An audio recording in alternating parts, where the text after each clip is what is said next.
Who really was Blackbeard? Welcome to CollapX, where history comes alive, and each video immerses you in the destiny of those who shaped the world. Today, get ready to embark on one of the most fascinating chapters of maritime history. Through the warm waters of the Caribbean, a name emerges like a rumble from the depths.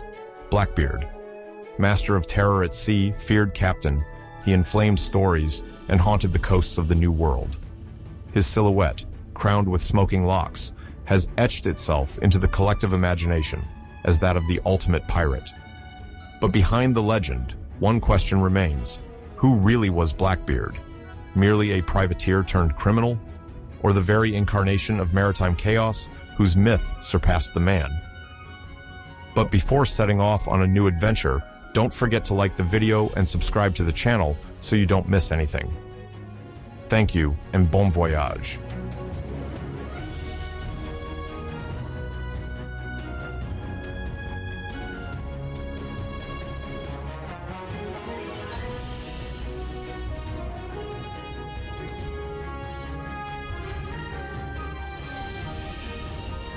The period from 1680 to 1715 is marked by significant transformations in the European and colonial maritime world. After the 30 Years' War, a devastating conflict that profoundly affected Europe, the great powers like Spain, England, France, and the Dutch Republic engage in intense naval and commercial competition. Mercantilism prevails, encouraging the establishment of powerful colonial empires and the monopoly of maritime trade, where national wealth is measured by the accumulation of precious metals.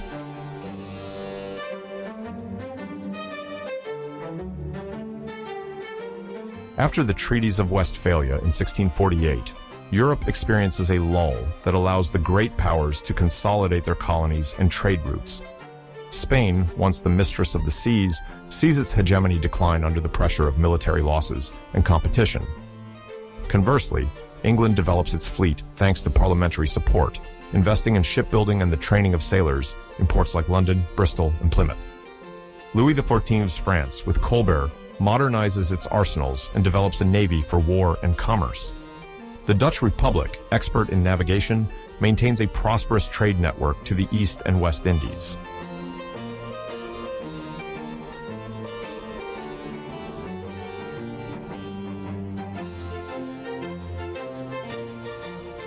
At the heart of this expansion, the Atlantic colonial system plays a key role. European empires extend across several continents, forming a vast network of exchanges of goods and labor. The Caribbean becomes the main center of sugar production, with a massive traffic of African slaves destined for the plantations. Virginia and Carolina tobacco also gains importance, while gold continues to flow to Spain, though its volumes diminish.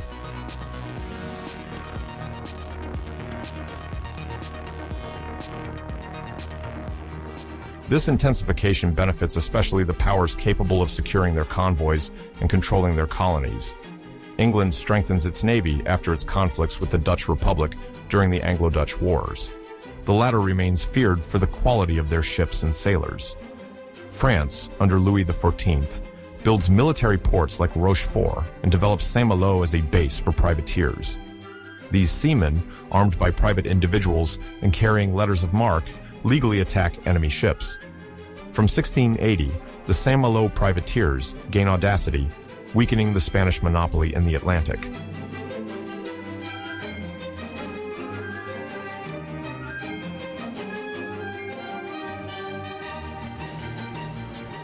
Mercantilism drives each state to impose strict rules to protect its goods and exclude foreign competition. For example, England instates the Navigation Acts as early as 1651, reinforced under Charles II, reserving the importation of certain goods to English or colonial ships. This protectionism creates strong rivalries, notably with the Dutch Republic, deprived of markets they served. On the American continent, each trading post and plantation becomes a strategic issue. Atlantic ports like Bordeaux, Lisbon, or Amsterdam are bustling with traders speculating on sugar and tobacco, thus preparing the ground for future armed tensions.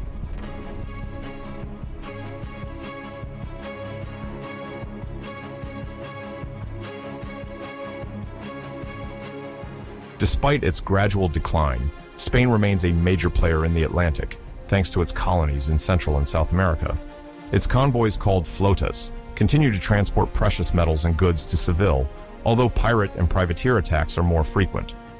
To protect themselves, Spain organizes escorts of armed galleons, though these do not always deter attacks. Moreover, the wars of Louis XIV occasionally weakened the French navy, divided between defending coasts and colonies. The maritime framework becomes increasingly unstable, involving royal fleets and bands of privateers ready to exploit any weakness.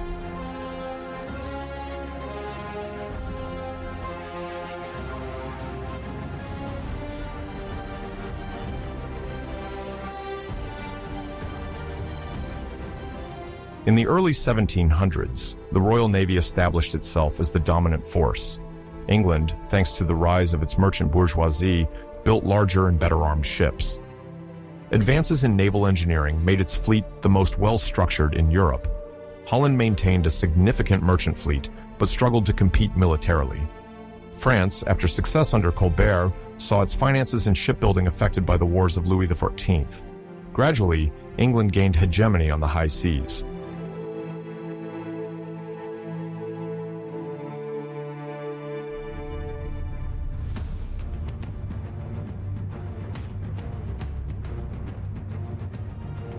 This power was reflected in the English shipyards where the best carpenters and blacksmiths worked.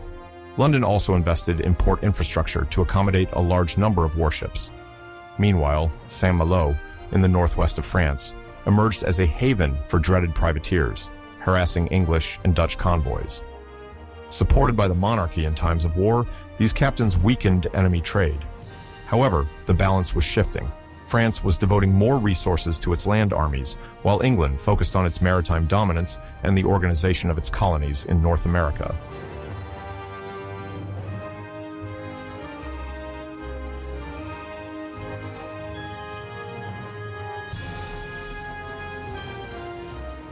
Added to this rivalry was a common phenomenon among trading nations: strengthened sanitary and customs measures. In the English Channel, the health passport became mandatory for any ship entering port. Officially, it aimed to prevent the spread of contagious diseases such as the plague. In reality, it also served to record the cargo, allowing authorities to collect taxes and combat smuggling. This step marked the gradual establishment of customs controls that would spread elsewhere and influence maritime regulations. Sailors often saw these formalities as a hindrance to their freedom of navigation.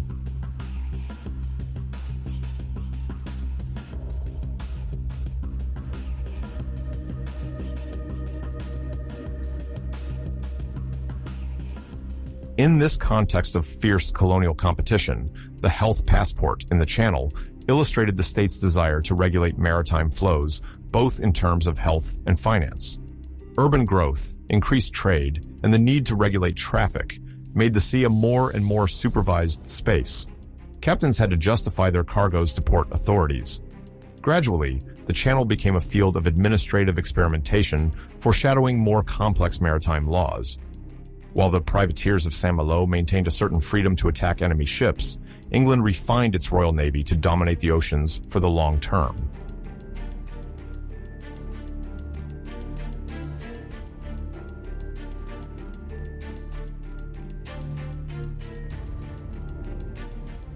When the War of the Spanish Succession broke out in 1701, Europe was plunged into a vast diplomatic and military conflict over the Spanish throne. France and Austria supported two claimants, triggering land and sea battles. England, the Dutch Republic, and several princes of the Holy Roman Empire allied against French ambitions, while Philip of Anjou, grandson of Louis XIV, consolidated his power in Madrid under the name Philip V. This conflict profoundly affected Atlantic maritime trade.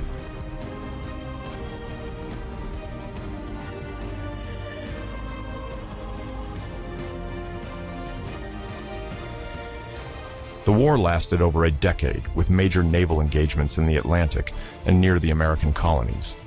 Privateers and fleet sailors strove to disrupt enemy supply, seizing ships and convoys carrying tobacco, sugar, indigo, or precious metals. These battles exhausted the great powers and their colonies.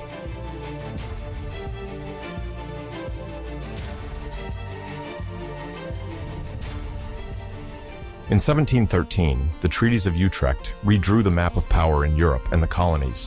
Philip V was recognized as King of Spain, but renounced his rights to the French crown to maintain European balance.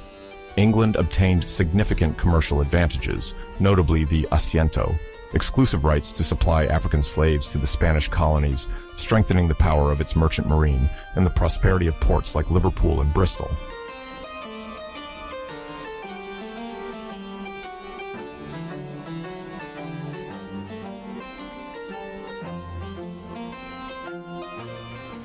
Despite the peace, governments exploited their colonies to the fullest, stimulating transatlantic trade. But many discharged sailors and soldiers found themselves out of work.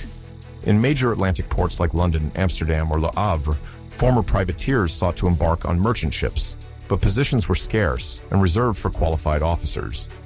Experienced sailors, without specific qualifications, struggled to find paid employment.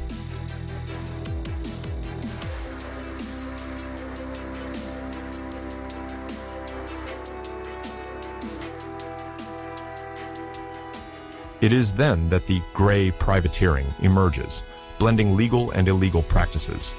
Officially enlisted on merchant ships or holding letters of marque, these sailors often exceed their mandates. They attack ships, sometimes allied ones, whenever a profit opportunity arises. The loot is not always declared, and the riches are shared outside the law, creating a gray area between legality and piracy.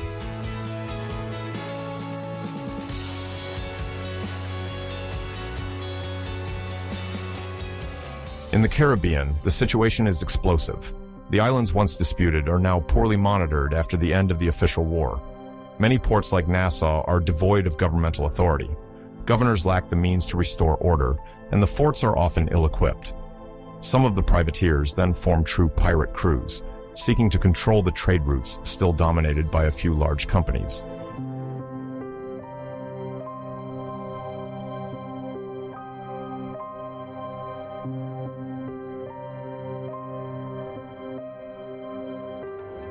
This rapid transition from tolerated privateer to pirate reflects a socio-economic distress.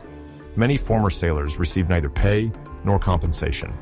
Exhausted governments cannot pay all the demobilized, and the maritime market is saturated. Rather than languish or go into debt, some prefer to risk piracy.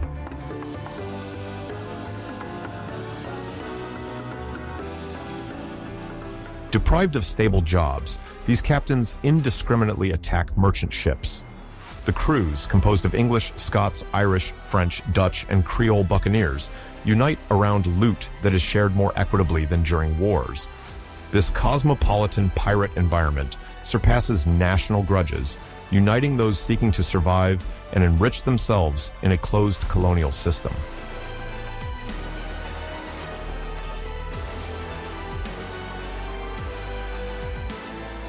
This evolution is facilitated by the complicity of colonial notables.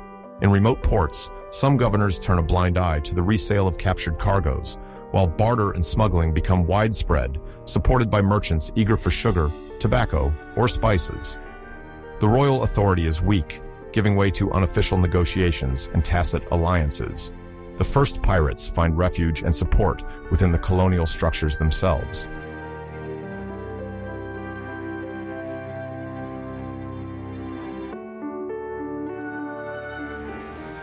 The demobilization is particularly visible in Jamaica, where Kingston and Port Royal served as English bases. Some sailors take precarious jobs on the plantations, but many refuse the discipline. The former specialists, frustrated, nurture a desire for revenge against the authorities who abandoned them.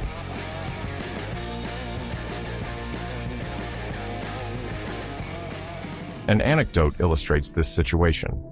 A loyal Jamaican artilleryman never receives the indemnity promised after the conflict. After multiple unanswered attempts, he leaves Kingston to avoid his debts and joins a group of vagabond sailors. It is there that he meets Edward Thatch, the future Blackbeard, whose associate he becomes.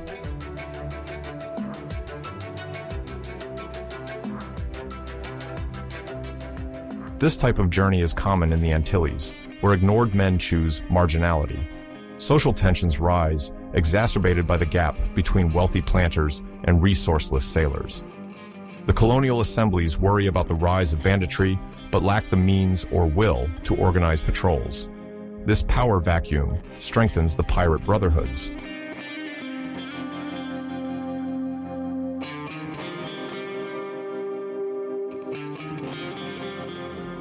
The treaties of Utrecht, by imposing peace, created disenchantment among part of the maritime population. The triangular trade routes, with the Asiento given to England, offer many opportunities to those ready to defy the law. The more the crown regulates commerce and taxes, the more sailors radicalize, rejecting all control. Unpaid privateers become pirates, letters of marque become excuses for all attacks, and the impotence of authorities favors this phenomenon.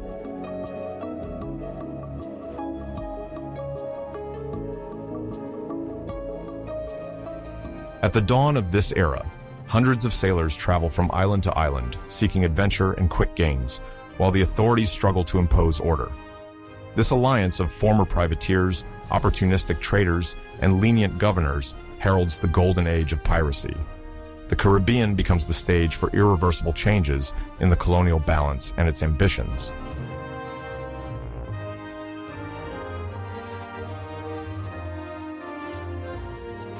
Born around 1680 in Bristol, an important center of European maritime commerce, Edward Thatch grows up in a city prospering from the sugar trade in the Caribbean, notably Barbados and Jamaica.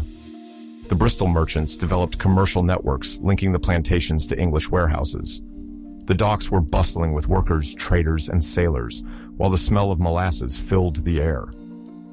After the Revolution of 1688, maritime activity was encouraged, offering the children of sailors or artisans the opportunity to embark early, out of curiosity or necessity.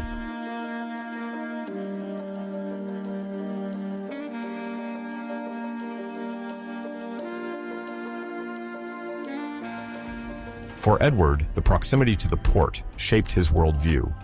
He probably spent his childhood observing the navigation maneuvers, thus initiating himself into the functioning of ships. Without evidence of formal education, he knew how to read and write, a rare skill at the time, and developed an interest in cartography, a valuable asset among sailors who were often illiterate.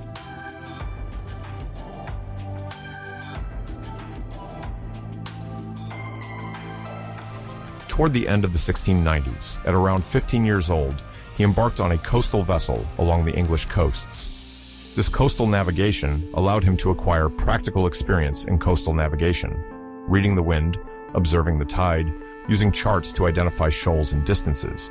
He also discovered the economic aspects of a sea voyage by meeting merchants and insurers. Although the work was hard and poorly paid, it offered a chance to make a name for himself and access longer crossings to the colonies.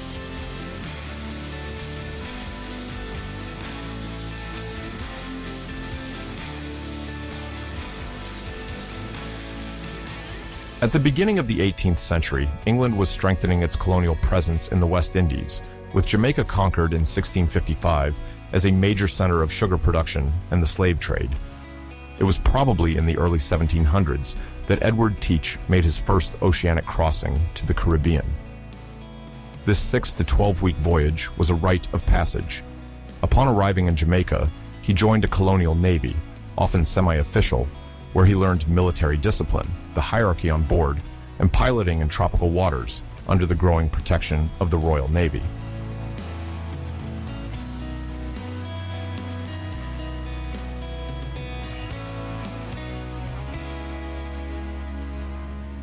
According to a popular anecdote, Edward Thatch's mother ran a tavern in Bristol, near the docks frequented by sailors from everywhere. On busy nights, when food and beer flowed freely, fights often broke out, and the presence of firearms was not surprising. Port taverns were often the scenes of bloody brawls, and injured men would return, seeking revenge. It was in this context that Edward, as a teenager, allegedly received his first pistol as a gift from his mother. This gesture, shocking today, represented a tool of defense and a sign of maturity at the time. Edward's mother likely wanted to teach him to protect himself early on. Even if this story remains uncertain, it illustrates that Edward was immersed from a young age in a culture where force often prevailed.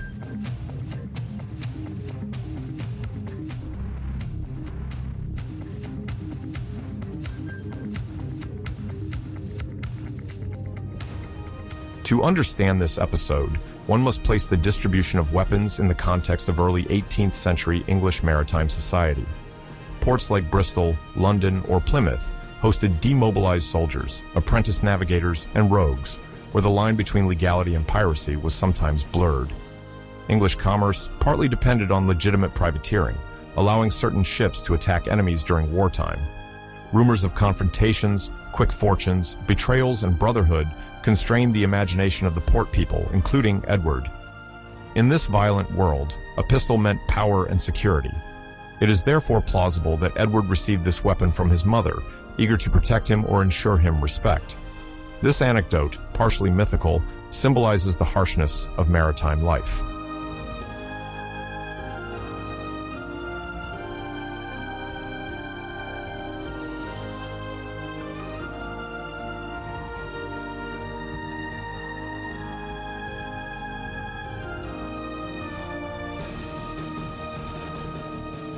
Edward Thatch was not initially destined to become a feared figure.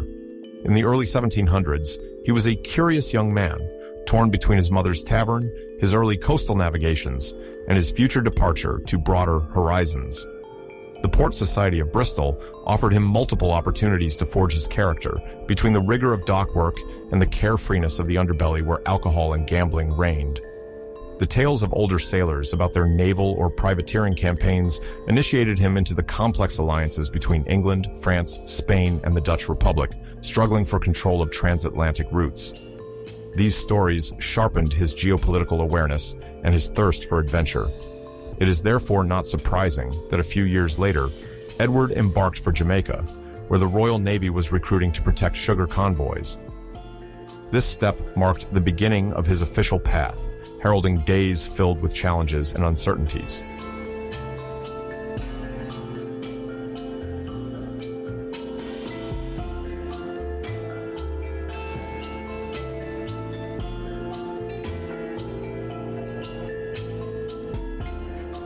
At the beginning of the 18th century, the War of the Spanish Succession pitted European powers against each other in a very competitive Atlantic.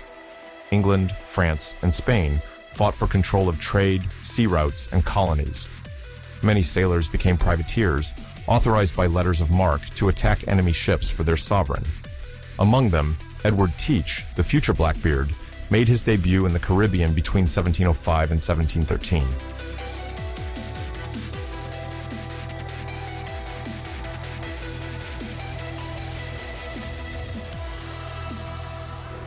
In 1705, Thatch probably boarded a Jamaican ship, one of the key English possessions in the Caribbean. Port Royal, a major port on the island, was then a haven for buccaneers under the protection of the governor. Some captains obtained letters of marque to attack French or Spanish ships. Thatch, then young and inexperienced, would have served under seasoned officers, participating in expeditions to intercept enemy ships in the Caribbean waters.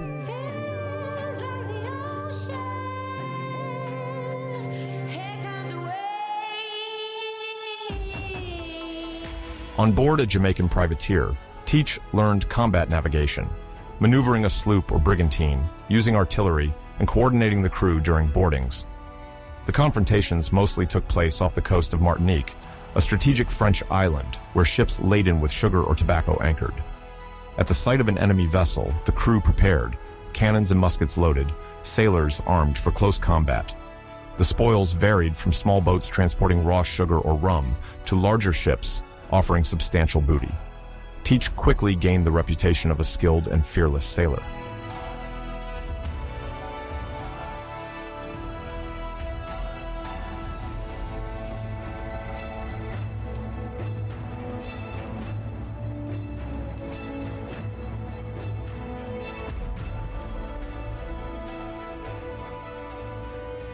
After a capture, the sharing of the booty followed strict rules.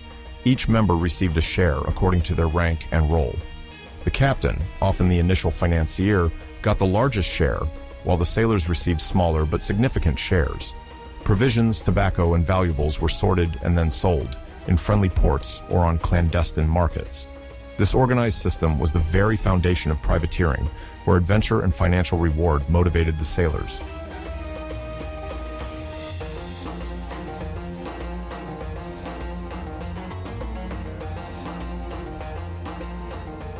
During this period, Teach came under the influence of more experienced men, notably Henry Jennings, a famous English privateer operating from Jamaica and then the Bahamas.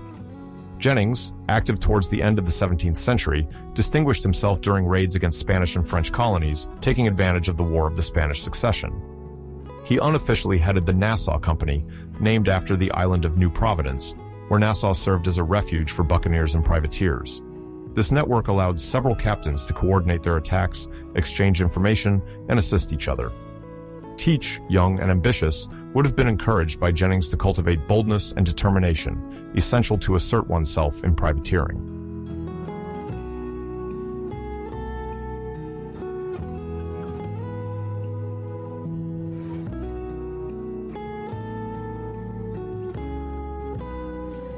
Under the leadership of captains like Jennings, Jamaican and Bahamian privateers participated in combined expeditions. Information about French ships stopping over in Martinique or Guadeloupe was shared during councils in the taverns of Port Royal or Nassau. The agility of British sloops, known for their shallow draft, allowed them to surprise convoys by taking advantage of narrow channels or poorly charted reefs. The French tried to strengthen their patrols, but the vast area to cover and the numerous coves made this task difficult. Privateering thus offered sailors a unique opportunity to enrich themselves while serving the English crown.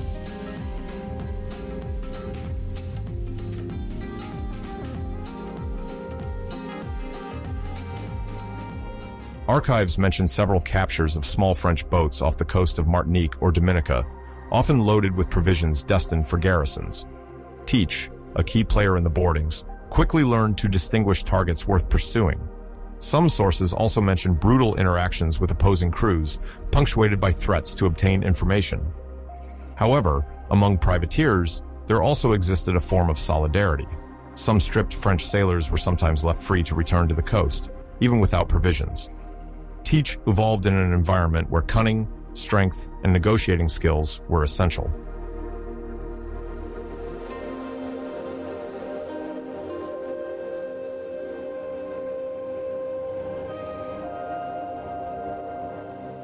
An anecdote recounts that during an expedition, Teach participated in the capture of a French ship carrying a significant cargo of wine. Enthusiastic, the privateers drank a few sips to celebrate. Aware of the dangers of collective intoxication, Teach urged his companions to exercise moderation, knowing that it could lead to quarrels and decreased vigilance, exposing the ship to counterattacks or accidents. He then established a rotation, allowing some to drink while others remained sober to ensure safety.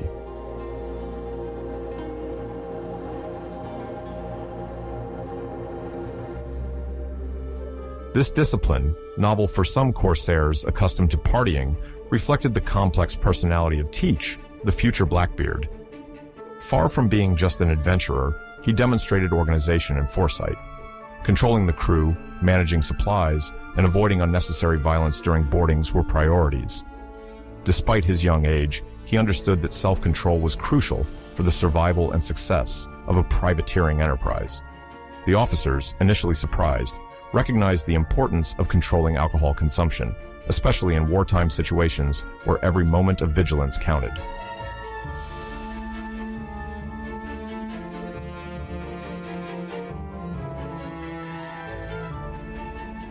Between 1710 and 1713, the War of the Spanish Succession experienced several twists. Teach, strengthened by his successes, served in Jamaica and the surrounding waters, honing his skills while observing the tactics of experienced captains. Several reports mention the capture of English privateers off the coast of Guadeloupe, testifying to an effective intelligence network. However, tensions persisted in the archipelago. With the Treaty of Utrecht in 1713, many privateers lost their legitimate opportunities for capture. Teach was no exception. The privateering world was about to transform, giving way to new forms of piracy.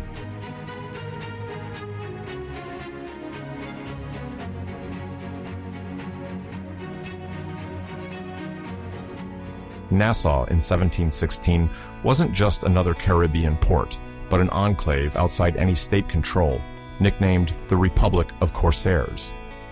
Located on New Providence Island in the Bahamas, it attracted demobilized sailors, smugglers, and fugitives seeking refuge among the taverns and shipwrecks. At that time, Europe's great powers, France, England, Spain, and the Dutch Republic, saw their maritime rivalries intensify in the Atlantic. The War of the Spanish Succession had facilitated the rise of privateers, sailors equipped with letters of marque, allowing them to legally plunder enemy ships. With peace, many found themselves unemployed, but Nassau offered an alternative, a free port where buccaneers could sell their captures without restrictions, creating a unique atmosphere conducive to piracy. It was in this setting that the beginnings of Edward Thatch emerged.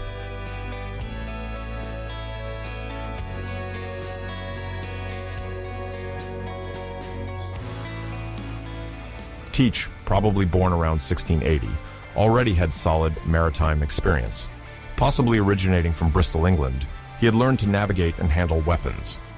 The climate of the Bahamas and the diverse population allowed him to quickly adapt to this almost anarchic environment where alcohol and gambling reigned.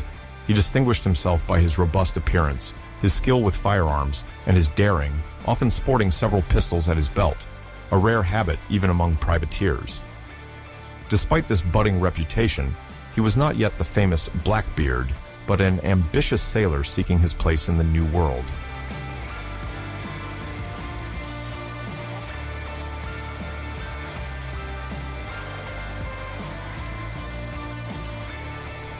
Among the local figures, Benjamin Hornigold stood out. Born at the end of the 17th century in England, he had served as a privateer during the War of the Spanish Succession and, with peace, had chosen piracy, finding refuge in Nassau. Renowned for his strategy and control, he gathered sailors in search of more lucrative gains. His authority was respected, his word worth more than gold in this port without a solid government.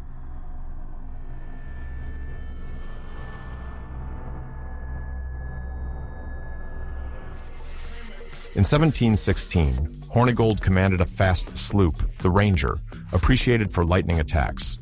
His crew sought a second-in-command, capable of replacing him in his absence. In this atmosphere, Hornigold offered Edward Thatch the position of lieutenant, providing him with the opportunity to join the pirate elite.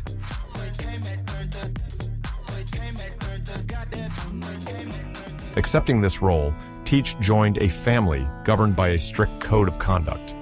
Contrary to the image of bandits, pirates adhered to shipboard articles, defining the fair distribution of spoils, roles on board, and compensation for severe injuries, ensuring cohesion and solidarity within the crew. Mutinies or maroonings on deserted islands punished violations of these rules.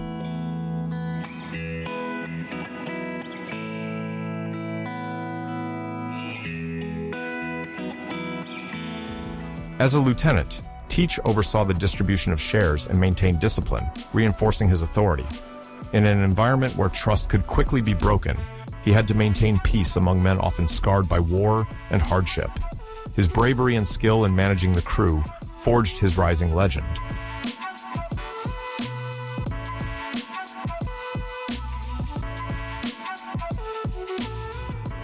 In 1716, Nassau was a hub of illegal trafficking, where smugglers traded with impunity, selling captives, weapons, silks, spices, and wines. The slave trade never ceased, even in this outlawed world. The neighboring colonial authorities, in Carolina or Virginia, were aware of the danger, but often lacked the military means or political will to intervene, deemed too costly or risky. Meanwhile, Hornigold and Thatch were planning their future attacks against merchant ships, sloops loaded with provisions, or boats carrying gold and silver, making the Ranger a permanent threat on the maritime routes.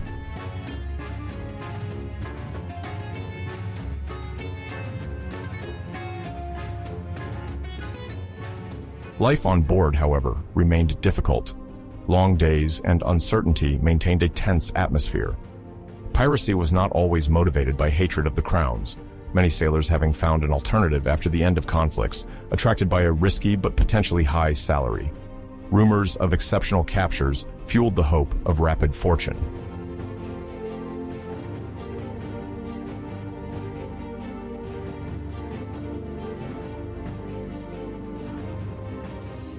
However, the exuberance associated with alcohol often caused tensions. Teach, lieutenant to Captain Hornigold, often had to calm fights threatening the ship's stability. Hornigold maintained a respected authority, but Teach's mediation was essential to maintaining order. Sometimes the threat of abandonment or punishment sufficed to calm the mutineers. Other times, more concrete measures were necessary.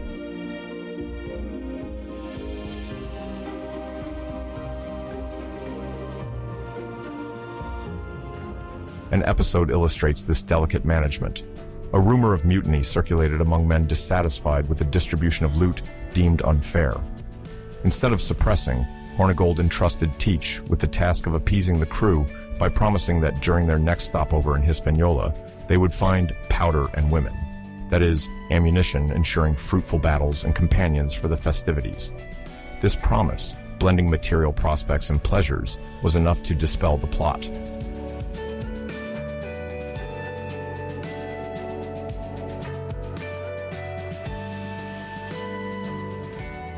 Nassau already had many taverns where local women or those from other colonies lived in misery, dependent on the pirates. But the idea of going further to negotiate with local planters or traders gave them new hope. Teach emphasized that these discreet exchanges could bring back weapons and powder, while the exotic dives of Hispaniola attracted those in search of adventure. Thanks to this strategy, Teach and Hornigold avoided the mutiny by offering a motivating horizon, thus maintaining the crew's cohesion without violence.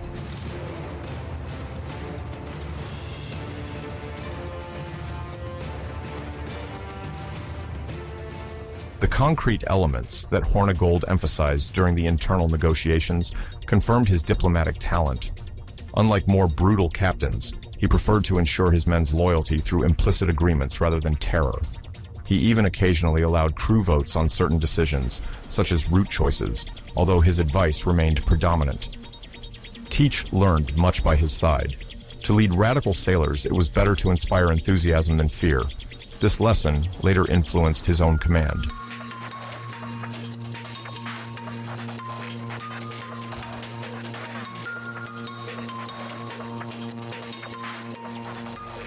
Beyond the thwarted mutiny, the rumor of an expedition to Hispaniola galvanized the Ranger's crew.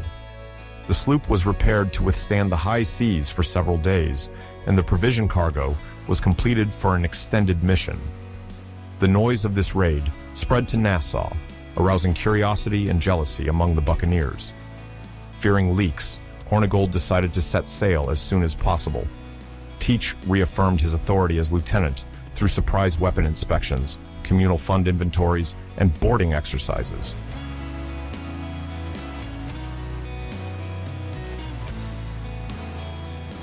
In this climate, newcomers flocked to join the Ranger, former French sailors, deserters from the British Navy, sometimes Indians or mixed-race individuals attracted by quick plunder. Teach recruited, verifying skills and obedience. The lack of space on board testified to the rising reputation of the sloop. It was rumored in Nassau that Hornigold dreamed of establishing a fleet of several sloops to better control the area, with Teach playing a key role.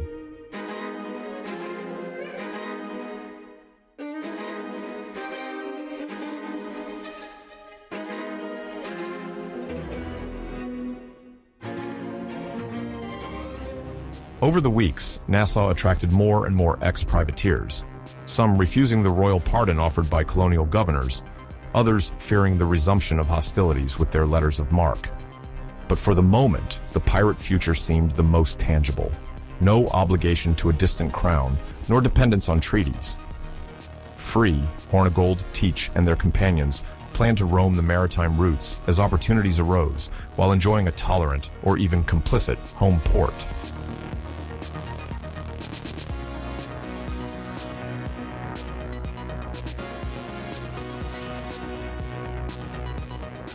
When the Ranger left Nassau, the crew prayed to a god that each invoked in their own way. Protestants, Catholics, Marrano Jews, or atheists mingled their pragmatic prayers.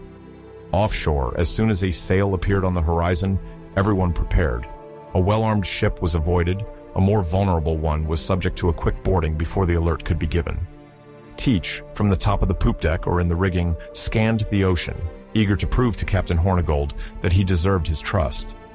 The attack was brief and violent, 1 or 2 cannon salvos, then boarding in the smoke. If the opponent surrendered, the crew seized the contents of the hold. Teach refined his methods in this way, learning to act quickly, surprise, and sow fear to force surrender. His temperament remained calm and calculating, unlike others who shouted. He reserved his outbursts of rage for crucial moments.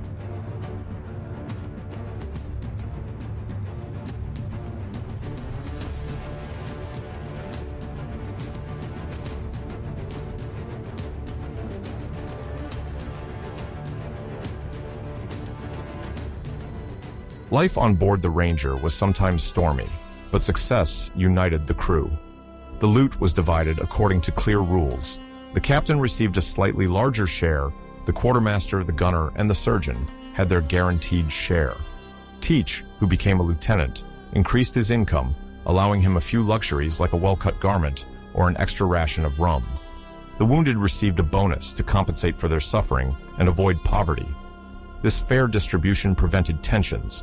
Everyone knew that their actions would be recognized and that the collective fortune would benefit all.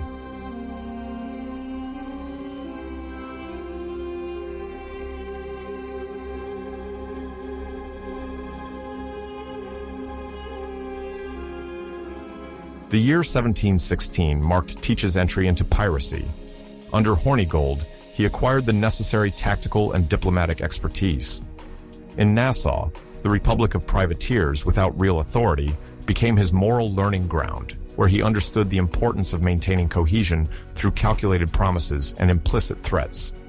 The mutiny avoided by the prospect of powder and women shows how a wise lieutenant could turn mutineers into loyal comrades. Edward Thatch, the future Blackbeard, was soon to take off and develop an art of terror that would mark maritime history. But for now, he remained Hornigold's apprentice, learning to take advantage of an environment without faith or law, where courage, cunning, and show were not empty words.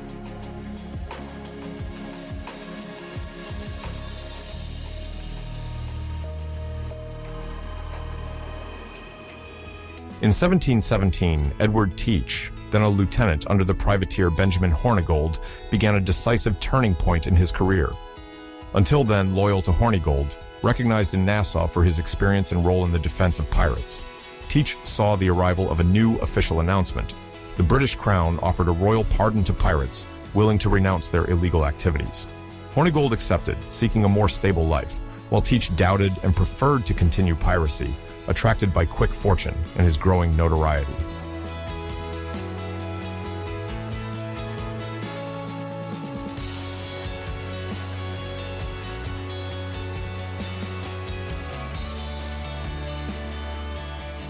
Hornigold, cautious, feared legal pursuits and exemplary hangings reported in Port Royal or Virginia.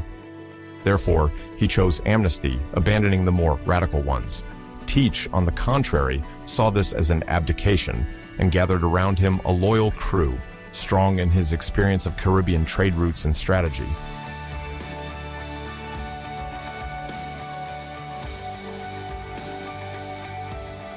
Free, Thatch decided to take over a ship to conduct his own operations. In 1717, he captured the merchant sloop Adventure, a fast and maneuverable vessel armed with small cannons. Thanks to a carefully prepared ambush at dusk, he surprised a crew inferior in number who surrendered without a fight. This sloop became the first significant prize of the pirate, who would become famous under the name Blackbeard.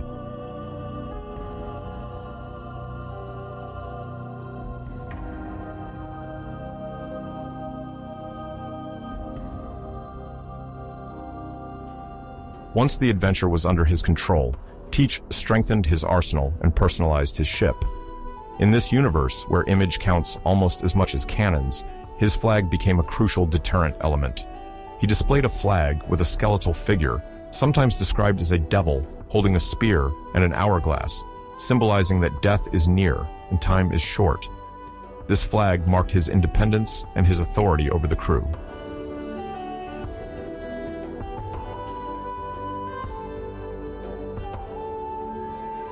Thatch also took care of his appearance, knowing that it inspired more fear than a simple cannon. He wore long strands of rope, soaked in tar or sulfur, wrapped around his hat and near his beard. Before boarding a ship, he would light these strands, creating an infernal aura around his face, frightening the superstitious sailors who saw in it diabolical forces. This staging reinforced his legend.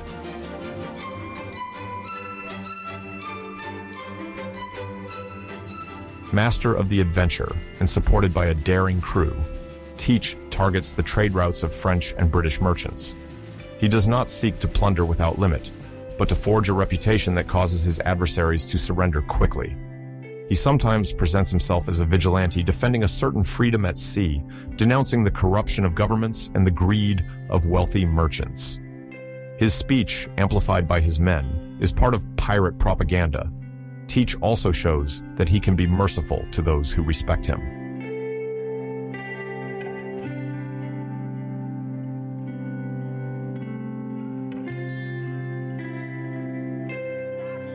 One episode illustrates this mindset. Between North Carolina and the Bahamas, Teach captures a small French merchant ship. The surrender occurs without violence as the lightly armed French crew surrenders. Instead of plundering or burning the ship, Teach releases the crew and offers them provisions, mainly water and hardtack. This surprising gesture aims for these sailors to spread tales of his power and generosity.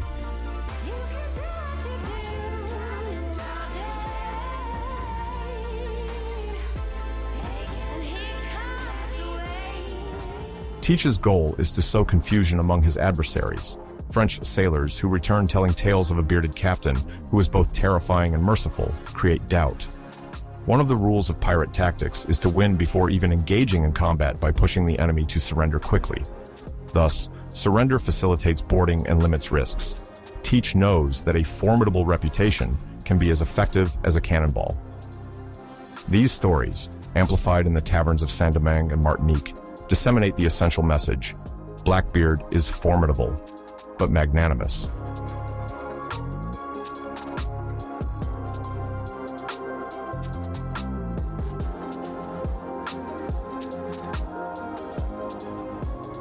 Through this calculated gesture, Teach refines his strategy. He doesn't seek the authorities' sympathy, but wants to incite merchants to lay down their arms.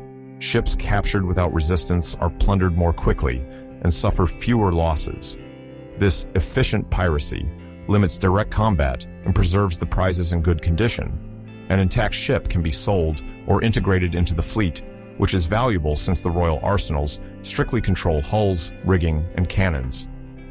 Teach, a connoisseur of the maritime market, envisions governing a squadron or having a reserve of ships to extend his influence.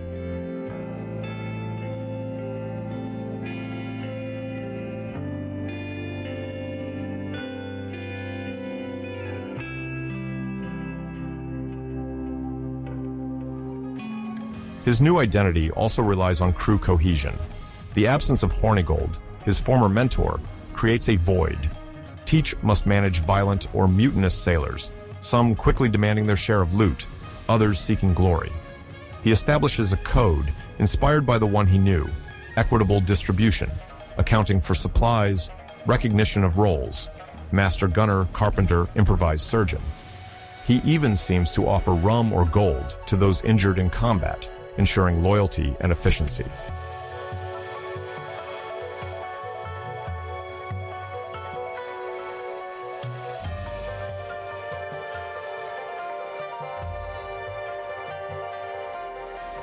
In his first months of independence, the adventure sails near Nassau, avoiding Hornigold's former frigate, now pardoned, and serving the governor. Teach prefers areas where royal forgiveness is weak or ports are poorly defended. He hunts around reefs, uninhabited islands, and maritime choke points for cargo to Europe. He also spies on Spanish ships, still rich in gold and goods despite their decline. His reputation grows along the Caribbean coast, attracting the attention of some governors. In 1717, the hunt for pirates is not yet rigorous. Some provinces remain under-controlled, giving Teach time to consolidate his renown.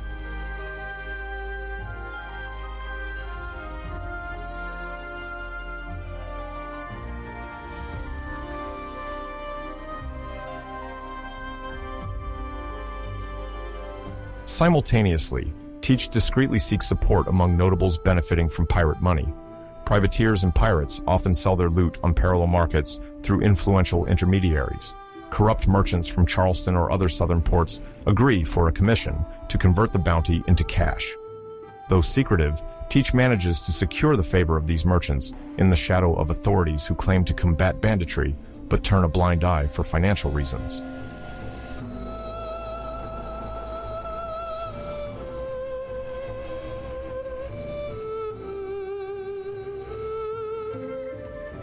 Over the months, Teach's stature grows in Nassau and several small ports. Tales of his daring captures multiply, often exaggerated. Blackbeard supposedly set the sea on fire, threatened his prisoners, or practiced occult rituals. In reality, he boards, disarms, partially plunders, then releases his prey. The essential thing is that this aura of terror spreads, deterring the enemy from fighting.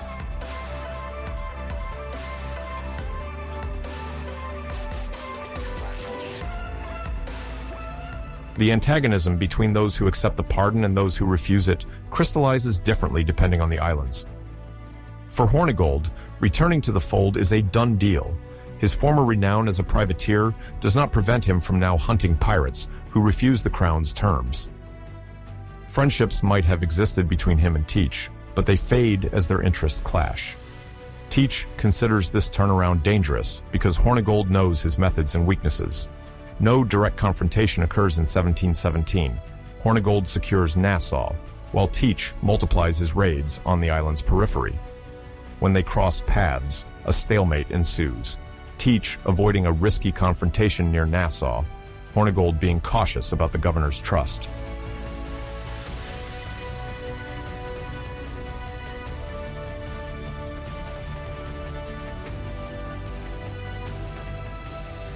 In this fragile balance, the adventure is the key to Teach's success. Maneuverable and armed with light cannons, the ship quickly becomes an instrument of attack or retreat. In 1717, Teach consolidates his moral hold.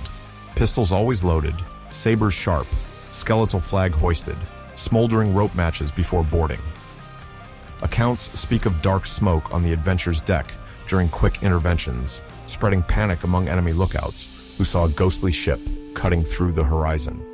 Each capture strengthens Blackbeard's reputation, prompting merchants and crews to increase their caution or hire expensive escorts.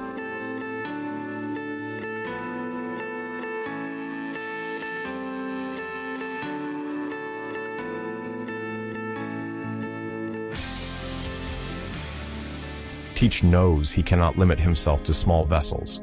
His ambition grows. He covets larger ships loaded with valuable goods.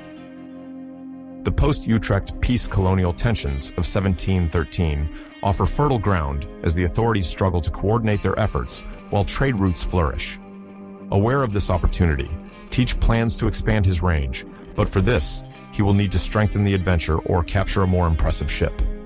He does not yet know that at the end of the year, he will seize a French slave ship, marking a drastic turning point in his destiny.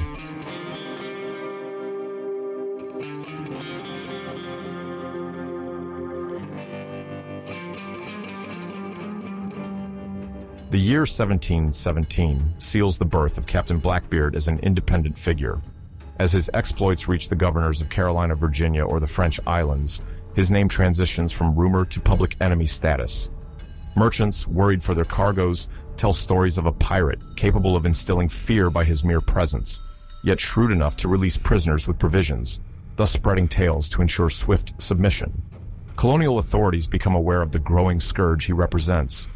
This detachment between the pardoned privateer and the new black hero of the seas marks an essential step in the construction of the brand Teach, soon immortalized under the nickname Blackbeard.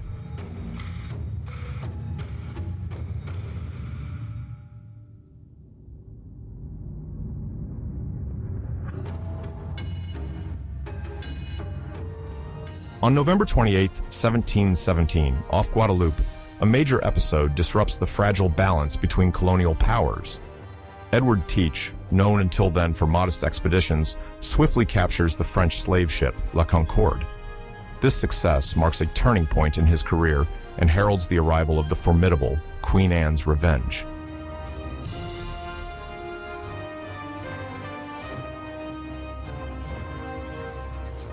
La Concorde is a commercial ship equipped to transport African slaves from West Africa to the French Antilles, destined for sugarcane plantations. Its name initially evokes prosperity and commercial cooperation, but the slave trade makes these ships sites of extreme suffering. During the boarding, La Concorde had already undergone many perilous crossings, with a crew and captives weakened by disease and conditions on board.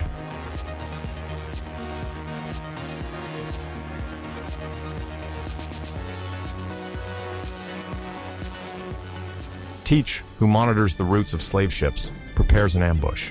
Sailing on a fast sloop, he spots La Concorde late in the morning.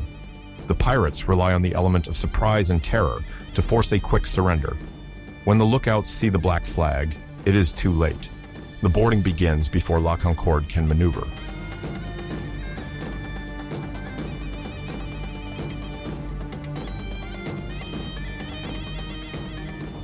The details of the battle remain unclear. Some mention warning shots to intimidate, others a rapid boarding supported by muskets and cannons pointed. Teach, already an expert in psychological manipulation, knows that his name alone can break the resistance of a worn-out crew. According to some sources, La Concorde's captain, faced with the disadvantage, raised the white flag to avoid a massacre.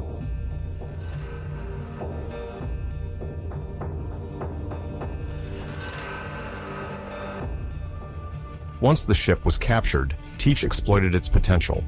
Designed to transport humans, La Concorde had vast spaces below deck, suitable for a larger crew and reinforced armament.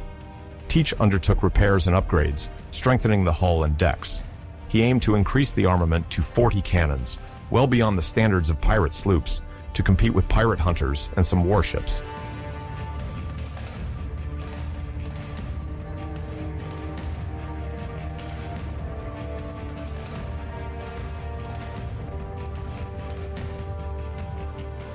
The idea of transforming La Concorde into a combat vessel quickly took shape. In the Caribbean, competition among pirate captains was fierce, and reputation was built as much on the violence of attacks as on the solidity of the flagship coordinating operations. Adopting a large 300-ton, three-masted ship, heavily armed, placed Teach among the greats.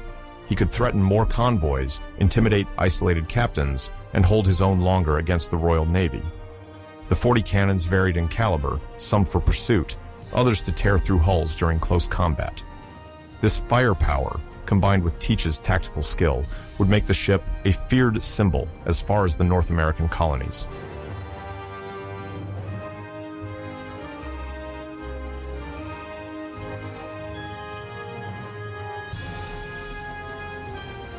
This military reinforcement came with the symbolic name change.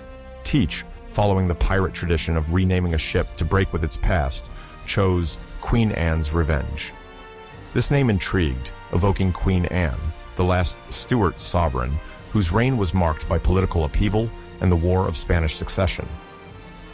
The accession of the Hanoverians with George III provoked the discontent of the Jacobites and Tories, who hoped for the return of the Stuarts.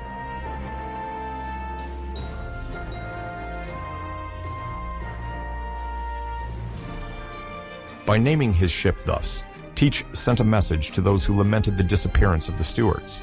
This reference attracted sailors and adventurers sympathetic to this cause, ready to defy the Hanoverian order. The term revenge emphasized the rebellious dimension, recalling the frustration of those betrayed by colonial policy and the abandonment of loyal privateers.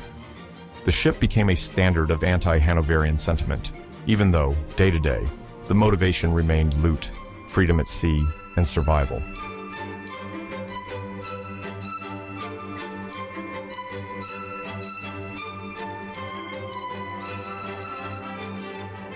Beyond its political meaning, the Queen Anne's Revenge became Teach's main tool of deterrence. Merchants described it as a wooden monster, sometimes akin to a miniature line ship. Other, more modest pirates rallied to Teach, or mimicked his maneuvers to benefit from his aura. To maintain this prestige, his crew distinguished itself with acts of daring and chivalrous conduct toward those who surrendered without fighting. Thus, the ship acquired a paradoxical reputation, a symbol of threat and brutality. It also encouraged submission to benefit from relative clemency.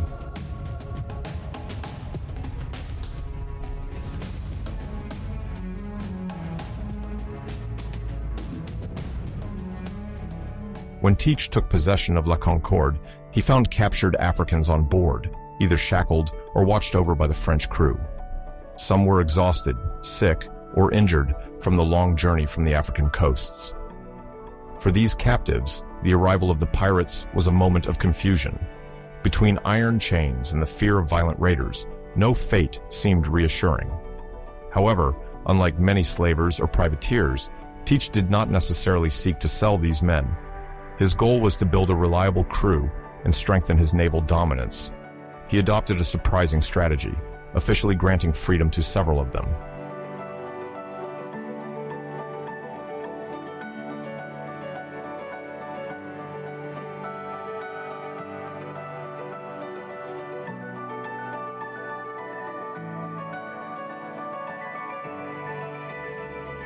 This term must be nuanced, however. Teach would offer some the choice between being abandoned on a shore with minimal provisions or joining the piracy, which guaranteed them a form of equality within the crew. This equality remained relative, as the pirate world imposed strict discipline. Nevertheless, for these men, fleeing to the sea might be preferable to the legal slavery of French or British plantations. The records do not specify the exact number, but at least a few joined Teach's crew.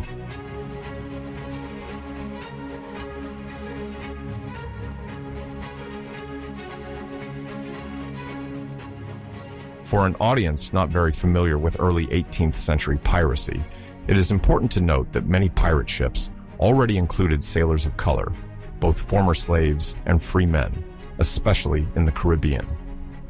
These mixed crews encouraged a certain level of short-term tolerance, attracting those who sought adventure. Pirates needed manpower to maneuver, clean, handle weapons, and participate in boarding. Each recruitment strengthened their power. Teach and his captains weighed the risk of integrating former captives who might revolt against the strategic interest of increasing their strength.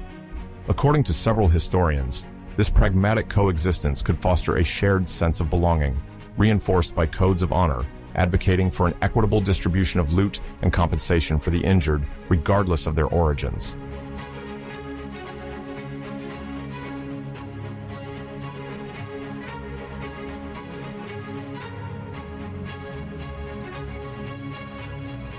Newcomers had to swear an oath on a code that imposed obedience, solidarity, and loyalty. This code governed their daily life. Each received a share of the earnings according to precise rules and could claim compensation in case of injury or mutilation. This form of equality contrasted sharply with the violence experienced on slave ships and in African trading posts.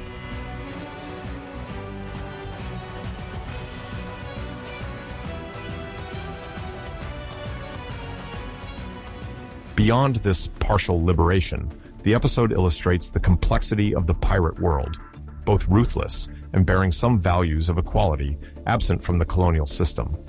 This reality unsettled the European authorities.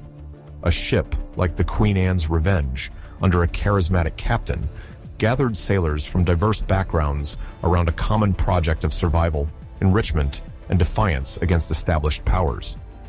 Some freed Africans quickly took an active role in raids, demonstrating their skills in navigation and artillery.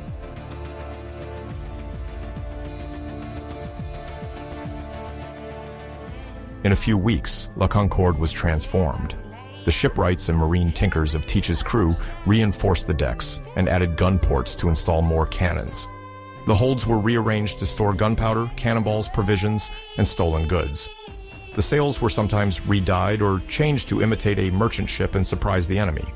The new name, written in large letters, symbolized the ship's rebirth.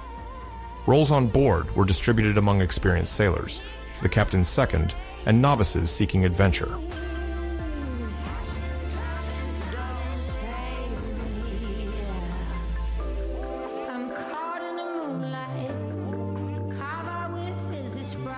Rumors in Caribbean ports reported that Teach made his ship a flagship. The privateers of Nassau, who had seen him as a secondary ally, recognized the strategic importance of the Queen Anne's Revenge. Informants in Saint-Domingue, Martinique, or Havana reported that this ship, too well armed for a duel, could disrupt Spanish, French, or English trade routes. Merchants understood that it was necessary to reinforce convoy escorts or avoid certain dangerous routes. Teach relied on his formidable appearance and the power of his ship to force the peaceful surrender of opponents, thus avoiding costly battles.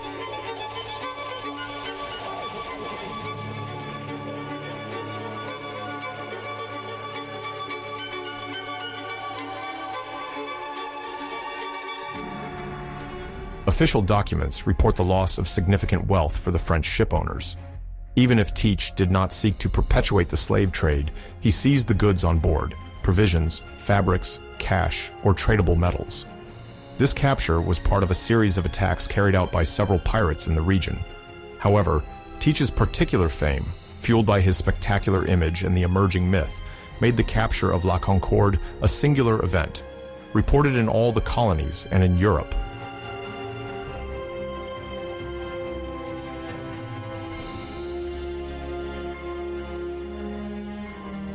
For the French, the loss is all the more stinging as it symbolizes humiliation.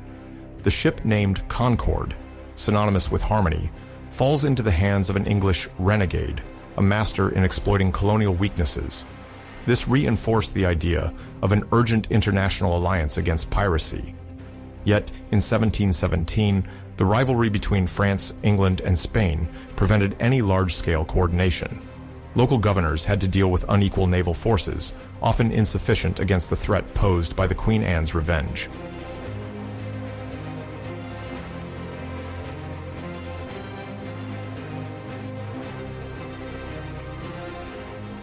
Paradoxically, this ship under Teach continues to attract more unemployed sailors and adventurers in search of easy gold.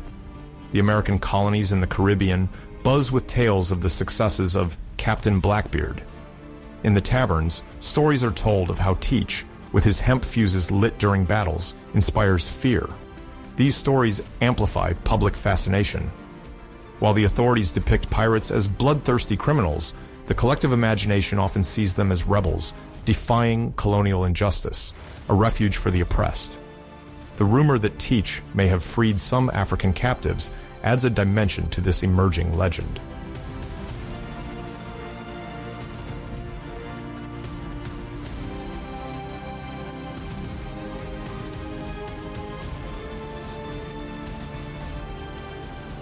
For the captain of the captured ship, the fate is less glorious. Some crew members of La Concorde are forcibly enlisted or killed during the attack. Others are released at the first stop to spread the message. Resisting Blackbeard's power is futile. The propagation of bloody stories or acts of clemency is carefully orchestrated to solidify his reputation. The survival of these former prisoners becomes a mode of propaganda that spreads to every port they reach. Few sailors wish to face the Queen Anne's Revenge after hearing their tales.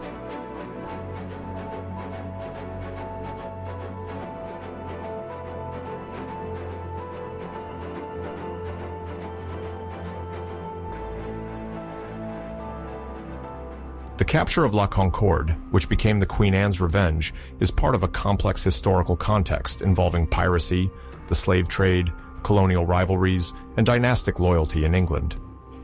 Teach is not solely seeking profit.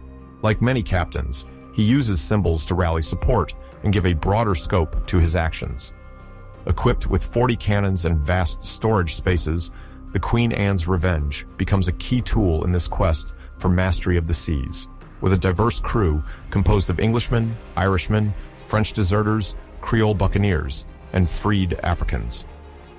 In the months that follow, this exceptional ship continues to sow fear and curiosity, while Blackbeard refines his art of terror and negotiation, making the Queen Anne's Revenge an icon of Atlantic piracy.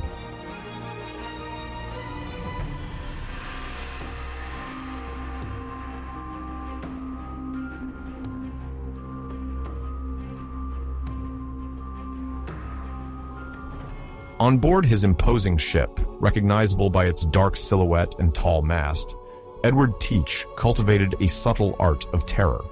Before any confrontation, he orchestrated his appearance. In the evening, several lanterns were placed on the deck and rigging to give the illusion of a crew twice as large. He sometimes placed partially dressed mannequins, simulating sentinels ready to fight. Fires cast an orange glow on the sails, giving the pirates the appearance of infernal armies. Teach would burn tarred rope in his braided hair, slipping the smoldering strands under his tricorn, surrounding his bearded face with acrid smoke and creating the image of a sea demon. Tales speak of a face blackened with soot, two piercing eyes behind a halo of smoke, and a black beard adorned with smoldering strands. The crew, disciplined, would deploy in deadly silence until Teach demanded surrender with a loud voice.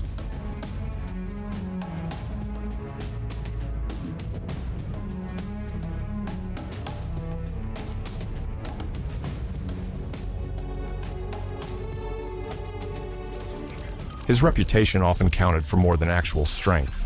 Escapee captains said surrendering without a fight was the best solution to save lives and goods. Teach banked on the fear inspired by his burning silhouette from the taverns of Jamaica to Carolina.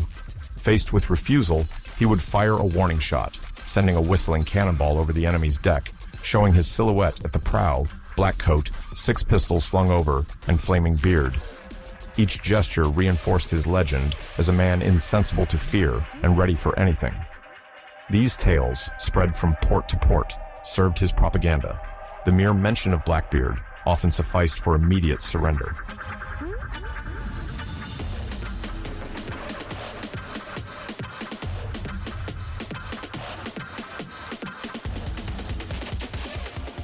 But Teach was not just a brute, a strategist.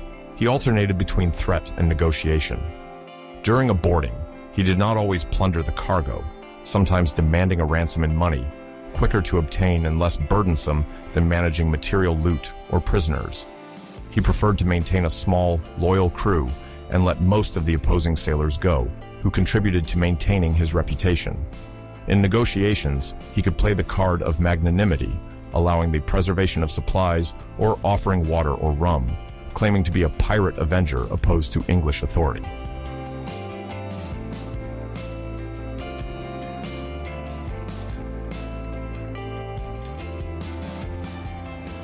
This theatrical staging struck the imagination, causing some merchant officers to forget their fear. Teach alternated between terror and unexpected words, firing into the air and then advancing with his sword drawn to propose a fair arrangement. This duality between declared brutality and clemency fueled his legend. Uncertain of his mood, the merchants often preferred to pay the ransom, fearing the madness inspired by the smoke from his beard. His crew would then collect purses, jewelry, and ingots before letting the unloaded ship go.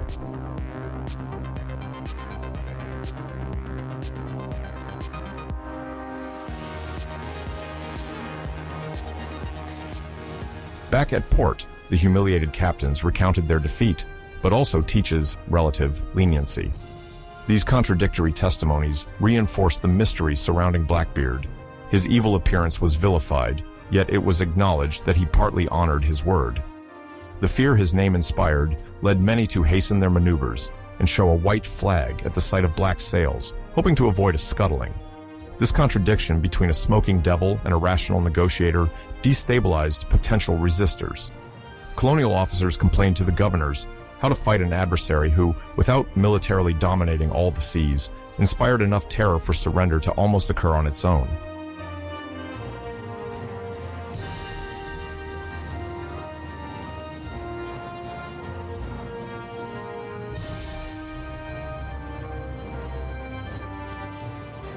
To support his operations, Teach sometimes used a warning system. He would release his captives with a message for future ships, warning them that it was better to pay the ransom than to face his men. This process reinforced fear and reduced the risk of combat. Teach, far from being a mere bandit, knew how to wield information as a weapon. He sometimes ordered these letters to be solemnly handed over to captured enemy captains to be circulated in the ports. He cultivated his image as a bloodthirsty pirate, while presenting himself, depending on circumstances, as a vigilante fighting against the corruption and arrogance of the English monarchy.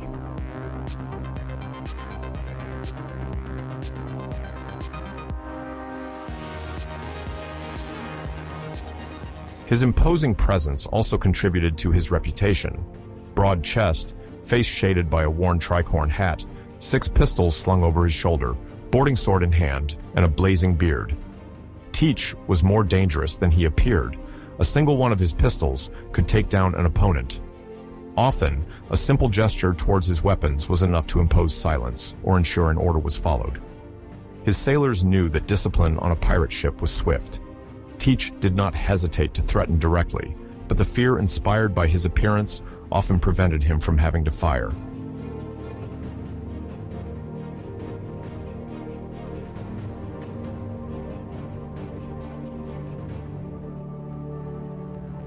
This reputation allowed him to negotiate before confrontations.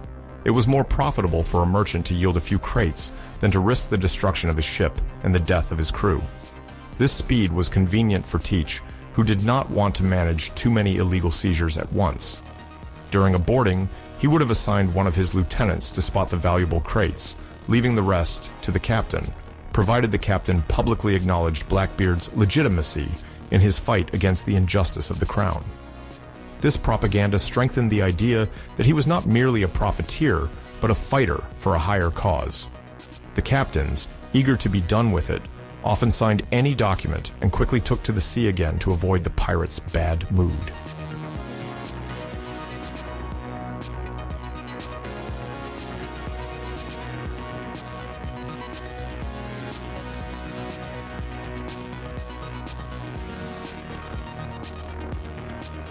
One afternoon, while holding some captured merchants, Teach is said to have spoken in a calm tone. "Gentlemen, I am just a man beset by the king's injustices. I take no pleasure in seeing you tremble and have nothing to gain by throwing you overboard." He would have brandished an old parchment supposed to contain the kingdom's laws, highlighting how these texts forced him to live on the fringes of society. "What I do is take on the challenge of oppression, for he who accepts injustice is little better than an accomplice." After a silence, he is said to have burst into a terrible laugh and ordered a meager meal for his hostages. The merchants, being cautious, feared provoking the pirate. The assembly hid their fear in the offered brew, masking their anxiety with nervous smiles.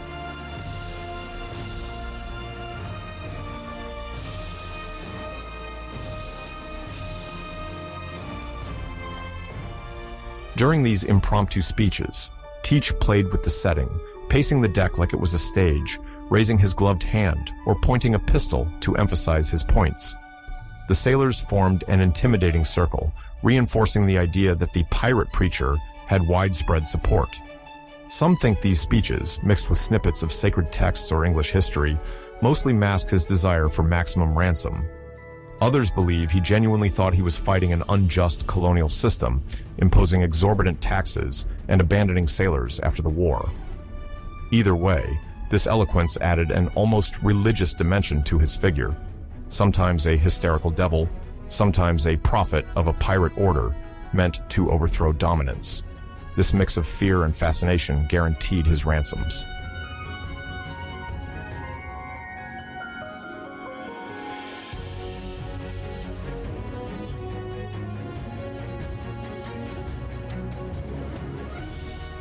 To cement his legend, Teach would occasionally release captives without ransom, providing them with resources to repair their ships or a symbolic part of the cargo, just enough to feign compassion.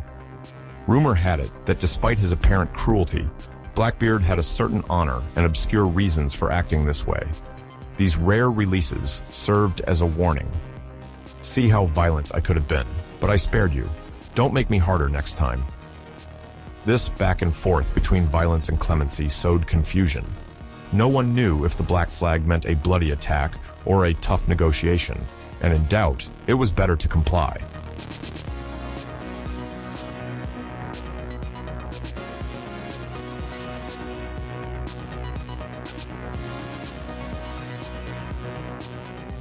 According to gossip from the Windward Islands, Teach preferred to collect a one-time tax rather than engage in bloody combat. The colonists of the Atlantic coast, threatened by privateers and pirates, consoled themselves by thinking that paying these illegal dues was probably cheaper than a war. The governors, however, saw it as a challenge. Teach reminded that the crown also practiced legal piracy through letters of marque, and that privateers enriched England by attacking enemy ships. According to him, he applied the same right as the monarchs who enriched themselves in the shadow of conflicts. This parallel troubled sailors, who often left these encounters convinced it was better to pay the tribute than suffer his threats.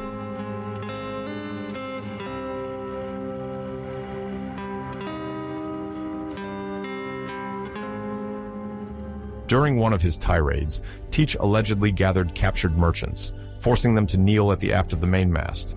He had wet rope fuses lit, generating acrid smoke that blurred the sight. Only his silhouette, crowned with a hat adorned with blackened feathers, was visible. In a deep voice, he addressed the prisoners. "Acknowledge the injustice of the crown, and you may leave to live your servitude. Keep your rebellion silent, but remember it's me who releases you without demanding your blood."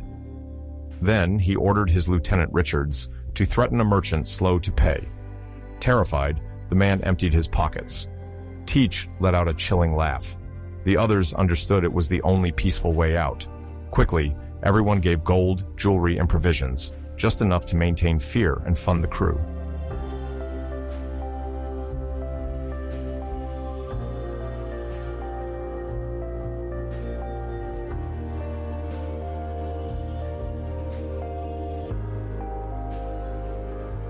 Sailors recounted that these moments resembled a secret ceremony between trial and black mass. Teach ensured every detail was etched into the freedmen's memory.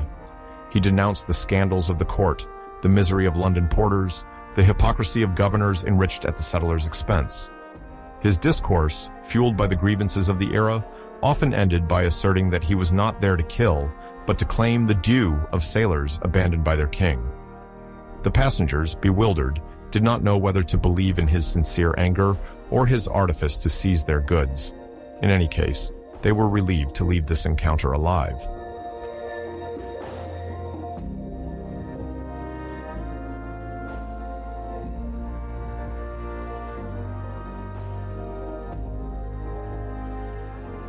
In this setup, terror served as currency.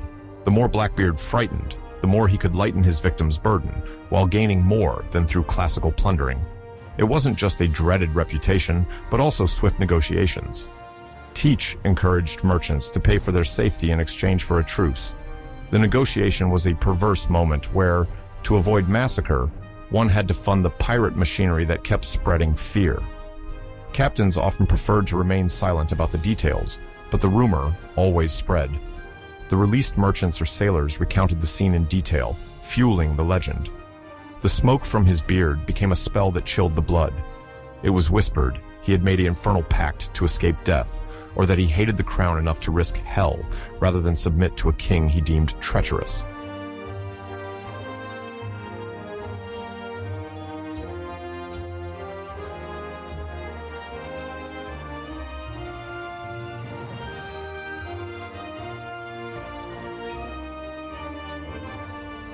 The most revealing anecdote is an improvised sermon during calm seas after the interception of 2 merchant ships. Gathered near the mainmast, the prisoners listened to Teach denouncing royal tyranny, asserting that it was better to deal with him than with corrupt courts. He sparked flames from his beard, then declared, "My brothers, do not forget. It is in this sea where the lies of kings end." Several of his companions warmly approved his words. Teach ordered the captives to be escorted to the lifeboats while keeping their goods. He left just enough provisions for them to make it back to the coast, refusing to add famine to their woes. The next day, the rumor spread.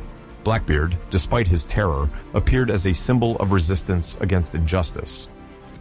This paradox fueled a legend blending fear and admiration.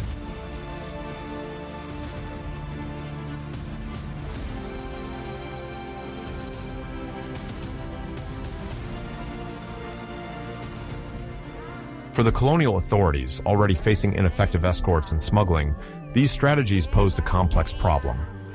All pointed out that Blackbeard knew how to become indispensable through fear. Merchants dreaded his presence, but hoped to avoid the worst by paying a tax deemed fair.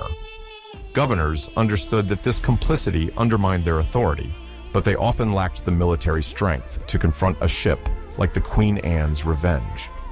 Teach, armed with his 6 pistols and calculated threats, exploited this institutional void to consolidate his power. A simple warning shot was enough to make most crews yield. If he let some ships escape, it was a calculation.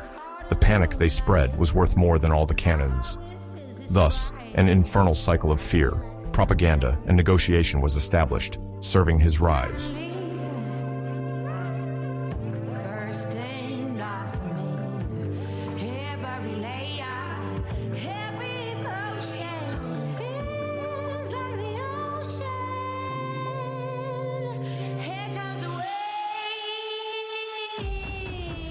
In May 1718, the harbor of Charleston, a strategic port in South Carolina, was suddenly blocked by the Queen Anne's Revenge, a ship commanded by Edward Thatch, known as Blackbeard, accompanied by 3 armed sloops. Charleston, in the midst of economic expansion due to its exports, depended entirely on its sea route for trade. The news of this blockade terrified merchants and settlers, with local authorities fearing the capture of their ships and the ruin of trade. The European powers, accustomed to a few exactions, did not expect such an operation.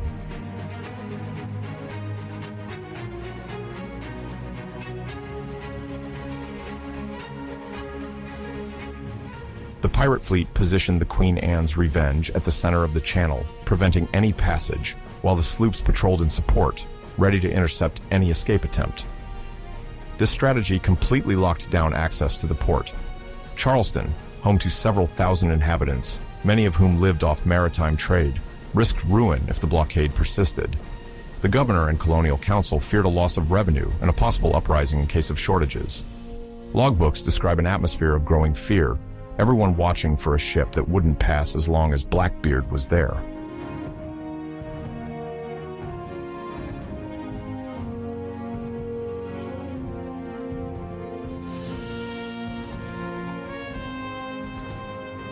Thatch, aware of Charleston's strategic importance, wanted to provoke a shock among colonial leaders to obtain a significant ransom in goods or money. Unlike other pirates, he preferred negotiating rather than immediately looting, believing it was more profitable to threaten a port or hold hostages. Supported by an experienced crew, partly composed of former demobilized privateers, he could count on loyal men, ready to use violence if necessary. Under his orders, the pirates blocked boats, captured passengers and goods, and sometimes sent back lighter ships to circulate the reputation of their determination.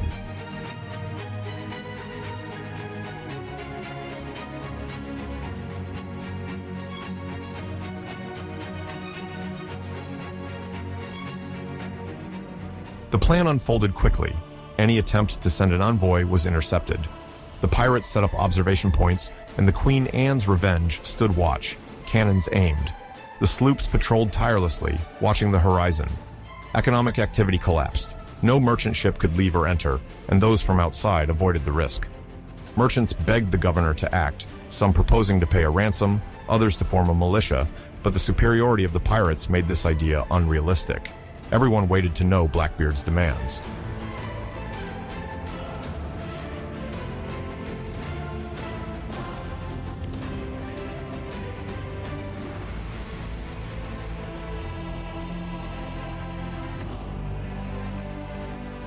Tension mounted when Thatch captured a ship with an influential local notable on board, the owner of rice plantations near Charleston. By taking this man hostage, Blackbeard was sending a clear message.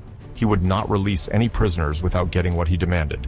But Thatch did not only ask for gold or provisions, he also demanded a shipment of medicines for venereal diseases, common in ports frequented by sailors and merchants. Blackbeard, or his improvised surgeons, understood the value of these remedies, essential to prevent severe contagion within the crew, and used them either for themselves or as lucrative trade.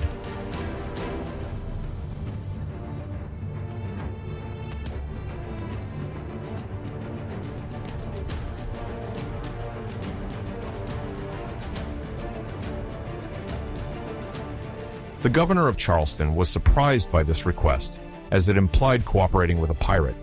However, under pressure from ship owners, he quickly gave in. The colony's envoys went to negotiate aboard Blackbeard's flagship.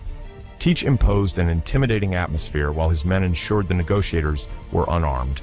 The promise was made that the hostages would be treated correctly, provided the costly cargo was delivered as quickly as possible.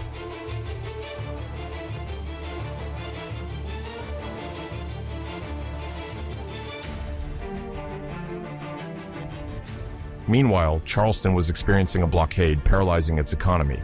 No ship could leave, and financial losses were accumulating. Insurance companies in London feared this method would be imitated by other pirates, threatening transatlantic trade. Merchants feared a rise in freight costs, possibly leading to bankruptcy, while tavern rumors flared about Blackbeard's intentions. The population lived under constant pressure, especially since the pirates sometimes fired warning shots at boats that got too close.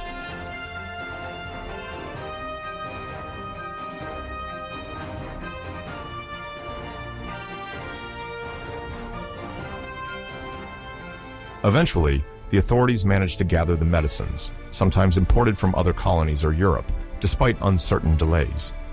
After about 10 days of blockade, Blackbeard sent a boat to retrieve the cargo while the hostages were prepared to be released.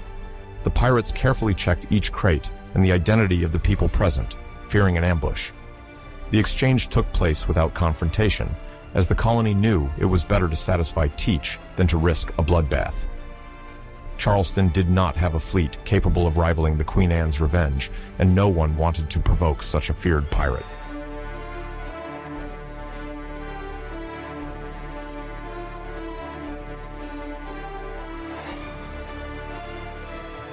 Teach's career apex was also manifested by his behavior during the blockade. According to some hostages, Blackbeard was not just a bloodthirsty raider, he could be courteous when it served his interests, especially to preserve the value of his prisoners. He liked to play his terrifying role to quickly secure surrender, but in private, he discussed astronomical navigation or rudimentary sea surgery techniques. His crew, composed of sailors from several countries, benefited from his skills in distributing tasks, whether handling a cannon, sewing a sail, or negotiating with captured merchants. During the blockade, the prisoner officers noticed the strict discipline that prevailed, with men trained on the cannons ready to defend the fleet. This organization stemmed from the necessity of survival as much as from a vision of a life free, unbound by European laws.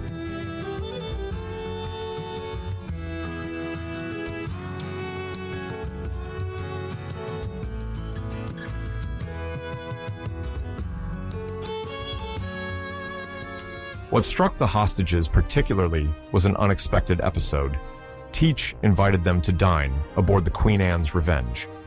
According to testimonies, he gathered some captured personalities, including a local notable and some of his crew members, for a strange meal in the midst of a psychological storm. The ship, austere except for the black flag, contrasted with the oppressive atmosphere of a warship. That evening, Teach had rum, preciously conserved, and dishes cooked by the steward served. Under the flickering light of oil lamps, he recounted great sea stories, mentioning the dangers of the Gulf of Mexico and the Caribbean, treasures discovered or lost, and European naval battles he had observed. The hostages, though frightened, listened attentively, dreading a violent move. But Teach merely narrated his exploits, asserting that this blockade was not directed against them personally, but motivated by the fight against the Crown's injustice, or the governor's hypocrisy.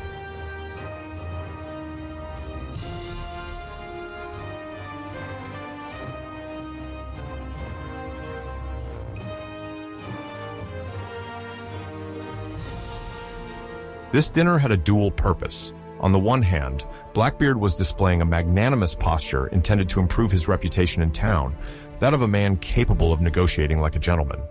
On the other hand, he kept his prisoners under control, reminding them that they could not escape, and that any betrayal would be severely punished. The hostages listened, some struck by his charisma, others completely terrified. This singular moment, blending threat and spectacle, undoubtedly contributed to the legend Teach wanted to build, that of a thoughtful brigand, rather than a simple bloodthirsty madman.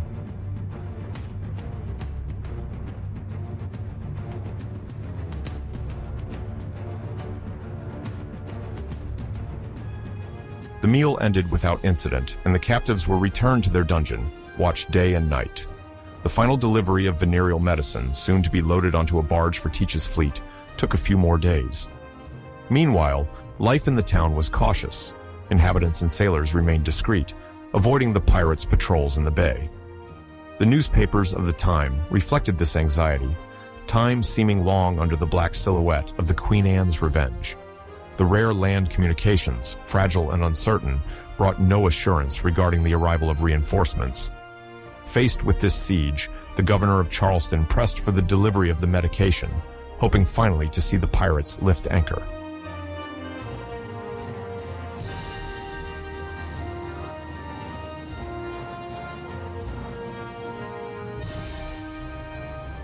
When the barge loaded with remedies crossed the channel and was hoisted aboard the Queen Anne's Revenge, the tension on the docks eased slightly.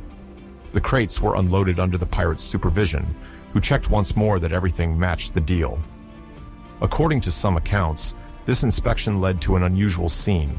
Labeled bottles and jars, sometimes with obscure compounds, were meticulously examined. The most knowledgeable members of the crew, often former surgeons or trained in rudimentary medicine, briefly exchanged words with Blackbeard to confirm the cargo's compliance. The atmosphere oscillated between nervousness and pragmatism. It is said that a sailor joked while weighing a vial, reminding a comrade of the ravages of syphilis during previous stopovers, but all avoided going too far so as not to rekindle the tension.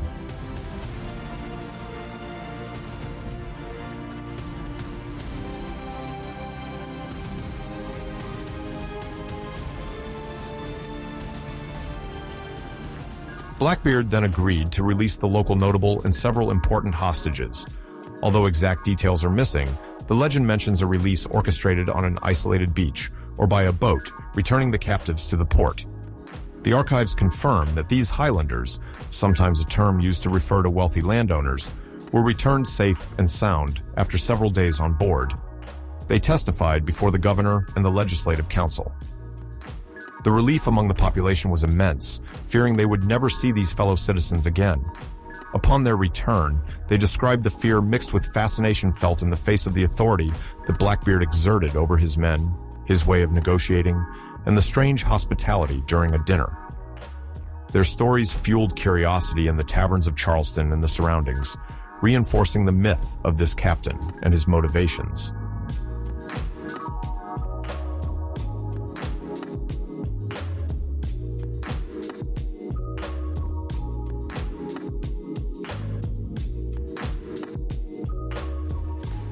Economically, the impact was significant. Merchants lost contracts, ships were held outside the port, and trust in colonial defense was shaken. Traders feared other pirates might take inspiration from this example, triggering a wave of bolder attacks. The rumor of the blockade was already circulating in other ports, where stories were told of how a single man had made a city fold by demanding, among other things, simple ointments against syphilis. The British royalty was severely criticized for its inaction, with no serious naval reinforcements coming to Charleston's aid. The local garrisons, inexperienced against naval forces, were powerless against a fleet of pirates. This blow to colonial prestige secretly encouraged other pirates from the Antilles or the Carolinas to consider similar attacks. Far from being an isolated incident, the blockade marked mines as a wake-up call regarding the security of navigation in the region.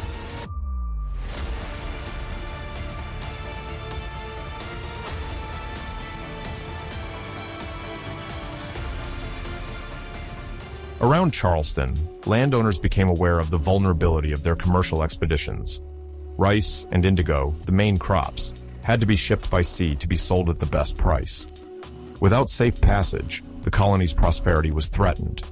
Many demanded more effective protective measures from the governor and the council, some suggesting the funding of dedicated frigates, others hoping for the rapid dispatch of Royal Navy ships.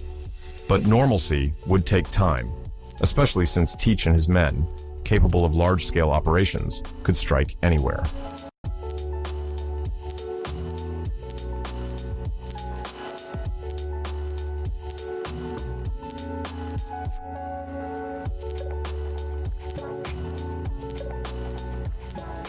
For Charleston, the event marked a turning point.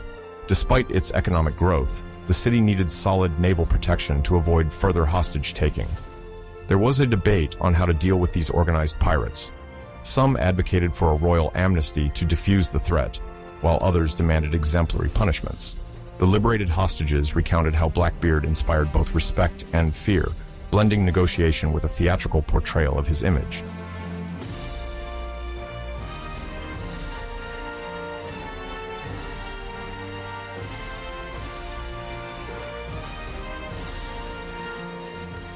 Rumors of the dinner where Teach supposedly recounted his adventures to his wealthy captives fueled many stories. Some exaggerated, portraying Blackbeard as a fallen aristocrat with a love for good manners, while others depicted him as a man playing with his victims. Direct testimonies highlighted his calculation, being able to instill an almost supernatural fear while maintaining the image of a cultured captain. The hostages considered themselves lucky to be alive. One wrong move could have led to a brutal reckoning. Nothing proved that Teach was inclined to spare his captives if he deemed it necessary to set an example.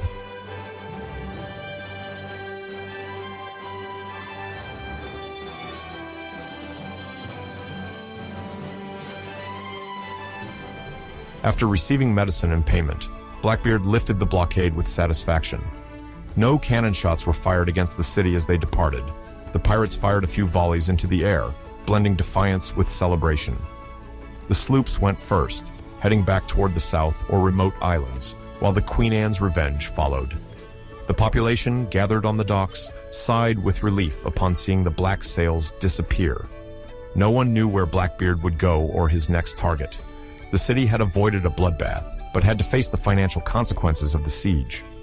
The governor emphasized that diplomacy and capitulation had averted the worst. Yet, the residents remained haunted by the menacing silhouette of the pirate fleet. This blockade made Edward Teach a formidable and fascinating figure. For many, it was the peak of his career, proving that a determined and charismatic man, surrounded by armed loyalists, could bring an entire city to its knees, while demanding only medicine and a promise of non-intervention as long as he held power.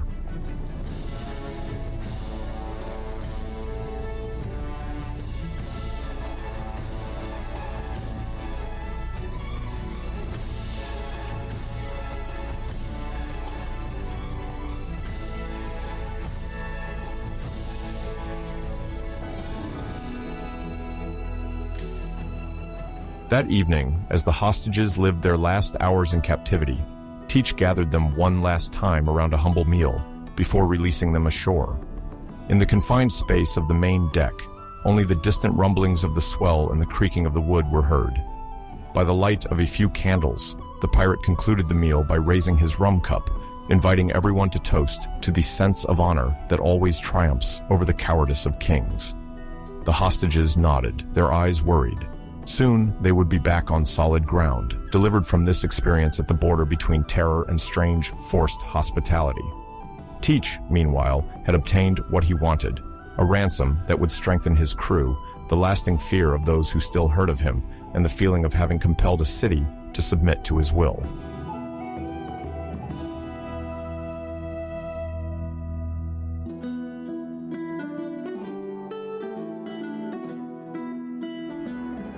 At the beginning of 1718, the reputation of Edward Teach, known as Blackbeard, spread throughout the Caribbean and the English colonies on the Atlantic coast. His Queen Anne's Revenge, a former French ship captured in November 1717, had been transformed with artillery of about 40 cannons and a large crew of pirates. This ship, a feared symbol of Blackbeard, bore a politically charged name related to the Stuart dynasty, unofficially supported by some pirates. In the spring, he multiplied his captures in the Carolina region, asserting his presence in a poorly monitored area.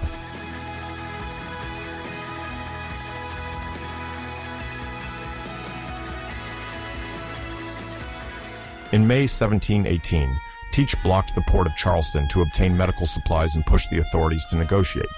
He then moved northward, approaching the coasts of North Carolina, known for their numerous channels and barrier islands. Beaufort Inlet, a narrow passage and natural shelter, is an ideal refuge to hide a ship from the Royal Navy. Teach, accompanied by several sloops, sought a safe anchorage to repair the Queen Anne's Revenge and share the spoils.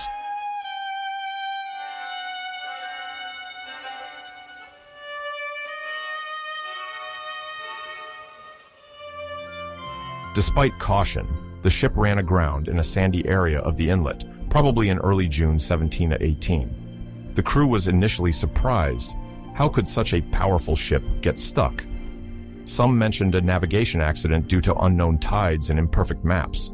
Others suspected Teach of wanting to reduce his crew by deliberately sacrificing the ship, overloaded with cannons, rum, sugar, and contraband goods, making the maneuver difficult.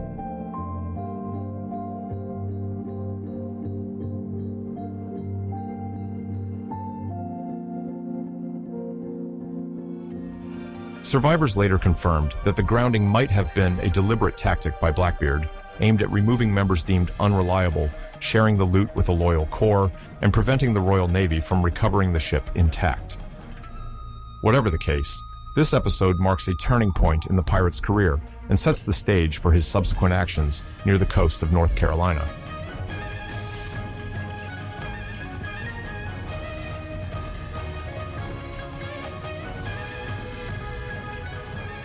In the hours that follow, the condition of the ship causes concern.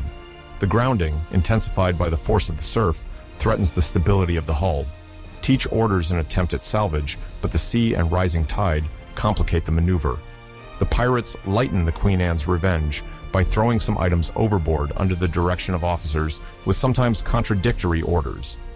Anchors and ropes are set up to pull the ship at ebb tide without success. The sailors, divided over priorities, mostly save the artillery, valuable on the black market, and the barrels of rum, essential for morale. Perishable food supplies are hastily extracted, but much is lost due to a lack of organization.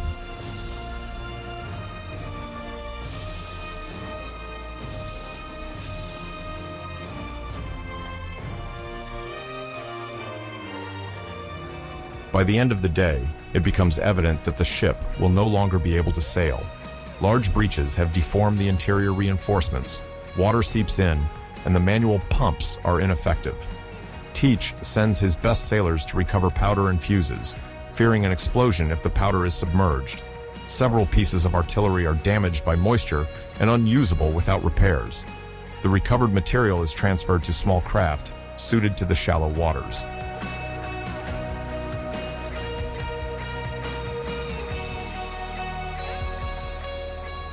Tension rises among the crew, many of whom came seeking fortune. Some whisper that Teach might have deliberately caused the grounding, others view it as an act of fate. Despite Teach's authority, order is maintained. The pirates fear the arrival of the Royal Navy and must quickly save what can be saved, then leave to avoid being exposed on the coast.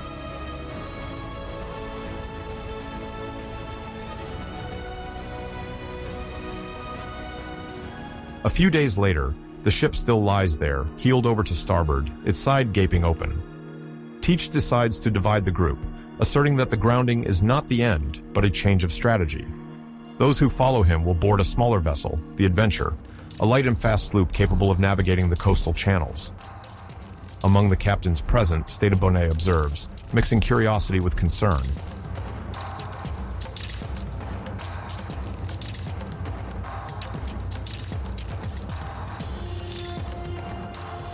Bonnet, a Barbadian gentleman turned pirate on a whim according to his detractors, commands the sloop Revenge. Sailing alongside Teach for several months, he seeks to gain experience and reputation. Their relationship is sometimes difficult. Bonnet, more refined, intrigues part of the crew attached to Teach's brutality and cunning. Together, they have captured several prizes, but their methods differ. Teach uses terror and threats to obtain quick surrender, while Bonnet prefers negotiation when it avoids human losses.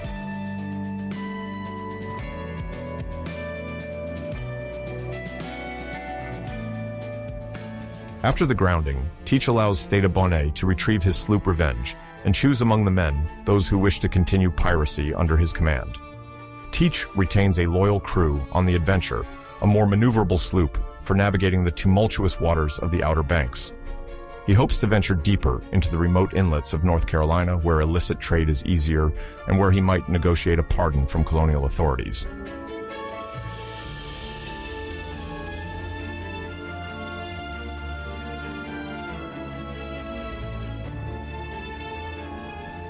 The debris of the Queen Anne's Revenge becomes a gathering place where a few pieces of gold and silver, remnants of previous plunders, are shared, while an improvised rum shack maintains a semblance of fraternal cohesion. The pirates know they will soon have to leave, as the wreck gradually loses the prestige of a ship that spread fear from Charleston to the Caribbean. Officers check if any chests can still be extracted before the hull gives way. A sailor even reports having seen dolphins circling the wreck as if to salute its fall.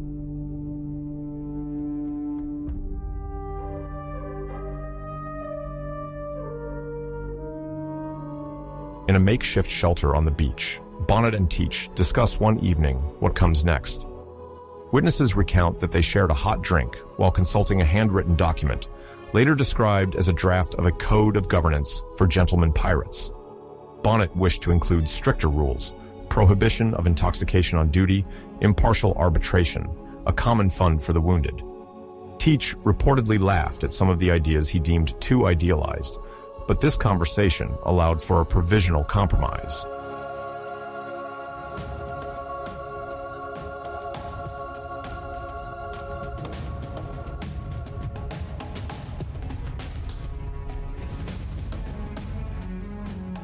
This anecdote illustrates the complexity of their relationship.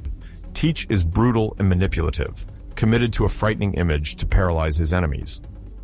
Bonnet, less experienced at sea, remains sensitive to propriety despite his piracy. They share, however, the desire to perpetuate their activity in a form assuring them political stability.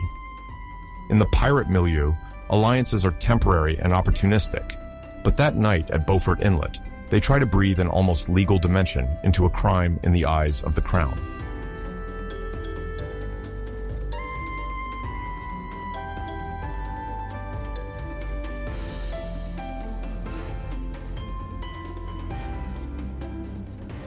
During these negotiations, the pirates, deprived of the security of the Queen Anne's Revenge, are nervous, aware that their survival depends on a quick departure to avoid bounty hunters.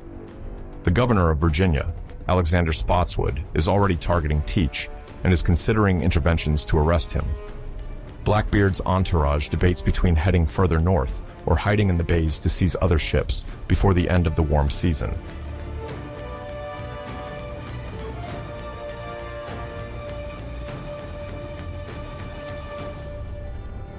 The crew's distribution is arranged. Many pirates, worried, prefer to stay with Blackbeard, whose reputation as a tough but skillful leader reassures them more than Bonnet's pacifying style. The latter does not leave alone.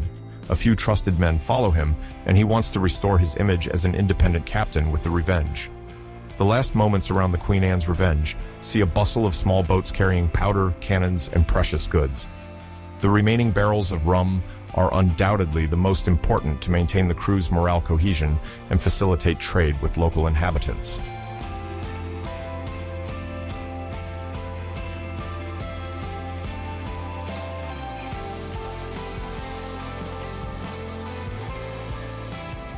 The farewells are sometimes sober, sometimes marked by anger.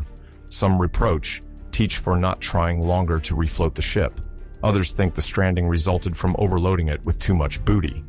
The atmosphere oscillates between regrets and hopes for future adventures. For the pirates, losing this great ship, a symbol of their power, is striking.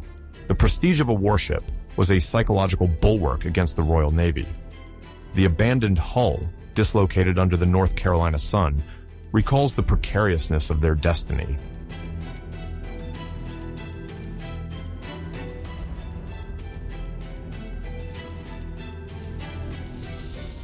According to rumor, Bonnie might have noted that the art of governing pirate gentlemen rests on a subtle balance between terror and internal justice.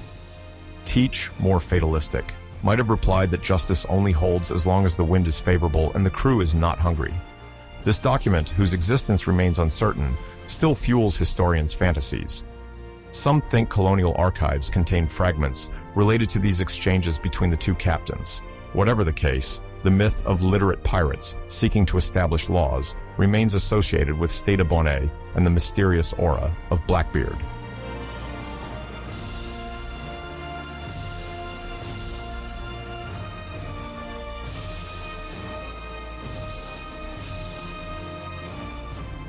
After the split, Bonnet moves away from Beaufort Inlet with the Revenge, ready to take on new challenges. Blackbeard, on the other hand, boards the adventure with the most seasoned and loyal sailors. The waters of North Carolina, rich in shoals and channels favorable to ambushes, become their favored territory. The former stranded ship is now just a wreck, attracting the curious and relic hunters, trying to extract iron, wood, or precious metal. The tides gradually erase the ship's imposing silhouette, while the scattered pirates explore new routes. A few cables from the future town, one feels that an important page of piracy, symbolized by the Queen Anne's revenge, has just turned.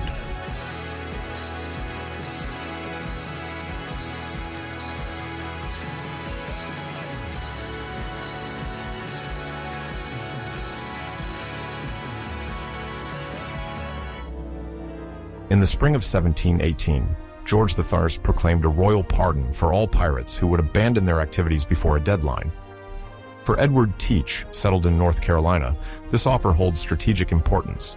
The English governor Charles Eden, appointed in 1714, oversees from the small provincial capital of Bath.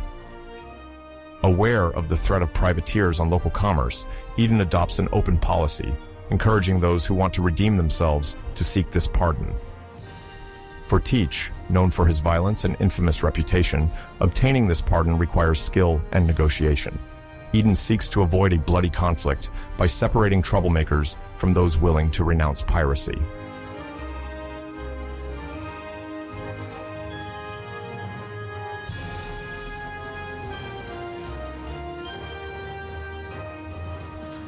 Thatch went to Bath in early June 1718, accompanied by a few trusted men.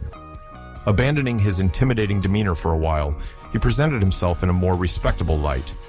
Eden, informed of Blackbeard's exploits, welcomed him cautiously. They agreed that Thatch would receive a pardon if he ceased all attacks on British or Allied ships. This submission to the royal authority was formalized by an official act kept in the records of North Carolina.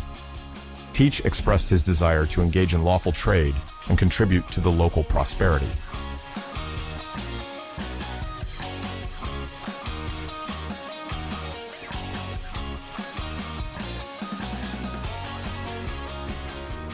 A principal agreement was quickly reached. Thatch would be pardoned in the name of King George III in exchange for his commitment not to disrupt commerce under English jurisdiction. June 2, 1718, is often cited as the official date of the pardon. This transaction, although surprising, met the need for stability and revenue in the colony. Eden, aiming to balance firmness and clemency to gain popularity, saw Thatch as a potential economic player who could pay taxes. Thatch, for his part, saw in this legalization a way to discreetly continue certain dubious activities thanks to his ties with officials. To convince the administration, he promised to return captured ships and pay a share of his profits to the local treasury, a sign of his newfound loyalty.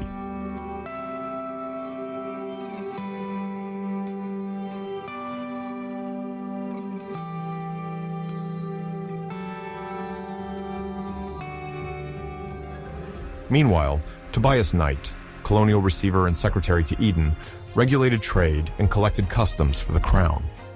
In a loosely structured province, checks remained sporadic and smuggling prospered. Thatch, taking advantage of his legitimacy, became involved in dubious operations like fencing looted goods or importing sugar without taxes. Knight, suspected of profiting from this, sometimes turned a blind eye, explaining the frequent arrivals of sloops near Thatch with varied cargoes. The lines between legal and illicit trade blurred, with some local merchants also finding interest in it.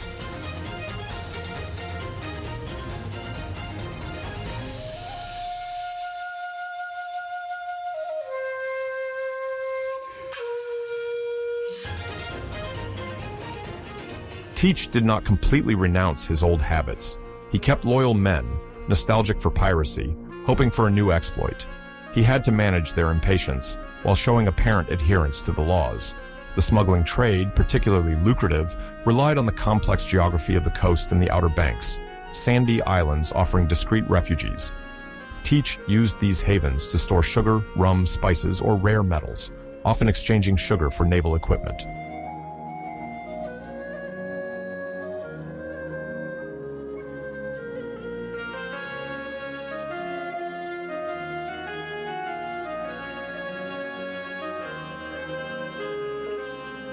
Colonial authorities, with Eden at the helm, attempted to reconcile the reassuring image of the pardon granted to Thatch with the protection of legal commerce.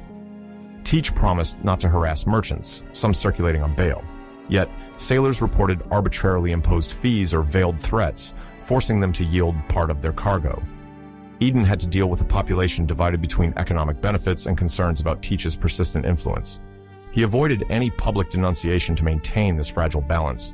Official documents emphasized a policy of pardon aimed at stabilizing the coast, with increased vigilance at military posts.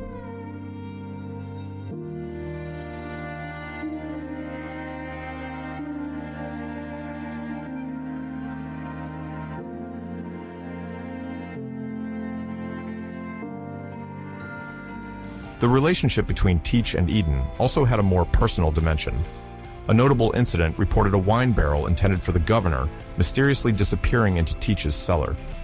This official gift, too bulky, might have been diverted to cover up fraud or as a gift to gain Eden's favor, which he never received. Knight might have been involved, torn between justifying the matter and profiting from it. This legendary barrel symbolized the thin line between Teach's respectable life and the temptation of illegality. Some said the wine came from a valuable prize off the Bahamas.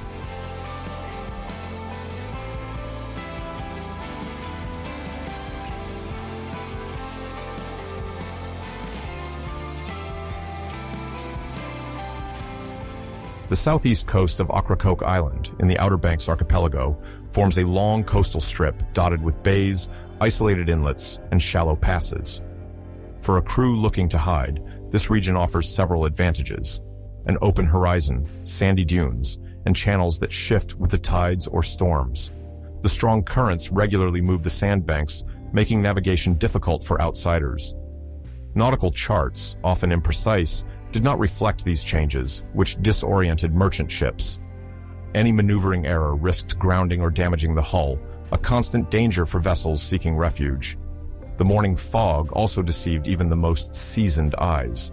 For a pirate determined to hide, these natural obstacles formed an ideal protection, deterring patrols and giving an advantage to those who knew the bay well.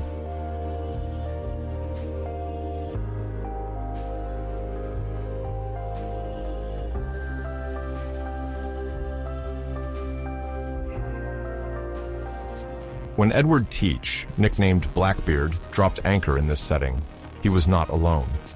With the Adventure, a medium-sized sloop, he surrounded himself with several fast boats. These sloops, lighter than the heavy merchant ships, had a shallow draft that facilitated maneuvers in the winding channels. With this flotilla, Thatch maintained great mobility and could surprise any hostile force approaching too closely. Lookouts posted on the dunes or in boats signaled the arrival of suspicious ships. The artillery, although less numerous than on a large vessel, intimidated ill-prepared bounty hunters. At each tide, the crews cleaned the decks, checked the rigging, and tended to cannons and pistols.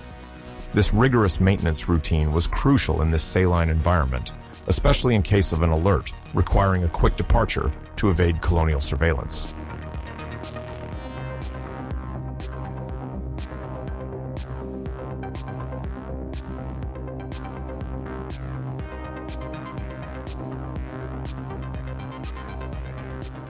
On land, the community under Thatch set up discreet camps not to alarm farmers and fishermen in the north of the island. They erected a few crude wooden huts, salvaging planks from shipwrecks or boarding actions. They cleared a plot near a freshwater source to plant vegetables and herbs, mainly cultivating corn, beans, and cabbage, essential to complement the salty sea diet. Modest sheds sheltered weapons, tools, and provisions, protected from spray and moisture. Powder, bullets, and spare parts for cannons were carefully labeled.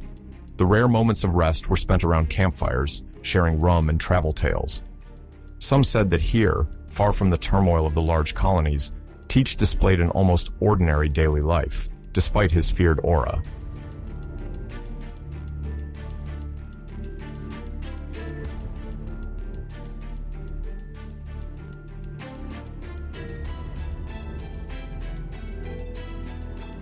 The site layout extended beyond wooden shelters and vegetable gardens. The pirates also protected their boats and cargo when the sea became capricious.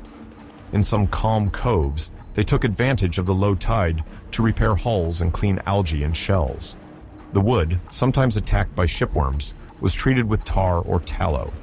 Without a covered dock, they improvised with winches to partially haul the sloop onto the beach and patch the breaches with boards and nails forged on board. The cannon ports were checked to remain ready in case of an attack. Teams took care of rigging maintenance, mending sails, and replacing worn ropes. Men and women, some tell that a few companions took part in these activities, bustled with ingenuity in this ongoing workshop.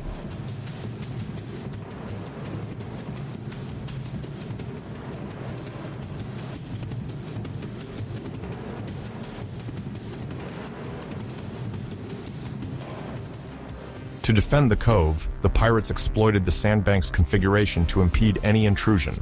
The lookouts, positioned high up, signaled the arrival of an unknown vessel, allowing the sloops to reposition on the channel. The muzzles of the cannons remained trained on the entrance, and at the slightest alert, the crew deployed. Ruse also played its part. Teach sometimes sailed an empty sloop to lure enemies into a narrow passage, conducive to ambush. Always ready for loot, they also knew how to conserve their forces, for an ill-prepared attack in these waters could turn against them. The tides demanded constant vigilance, a misjudgment risking a ship grounding and trapping its crew.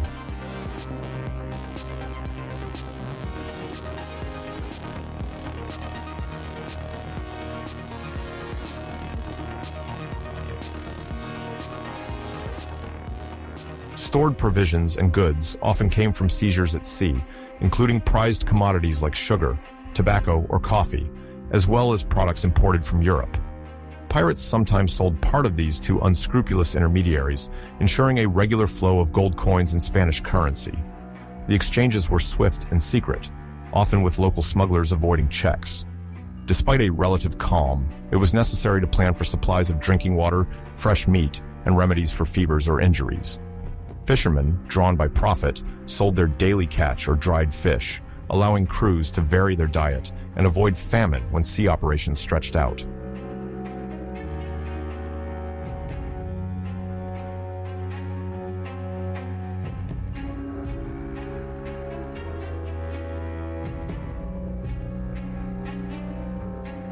Several sailors who left the Royal Navy or other idle privateers joined Teach's crew, bringing experience and a spirit of adventure. In this Ocracoke refuge, deserter soldiers, unpaid sailors, and former naval carpenters lived together, each required to contribute to the collective survival. Tasks were divided according to skills. A gunner maintained the artillery, an improvised surgeon treated the sick or performed amputations. The hot and humid climate demanded light clothing, often worn after long months at sea. Days were paced with gathering deadwood, repairing nets, and checking rainwater barrels. A less rigid discipline than on an official ship was in place, based on an informal code valuing respect, loyalty, and solidarity, despite the constant fear of mutiny or betrayal.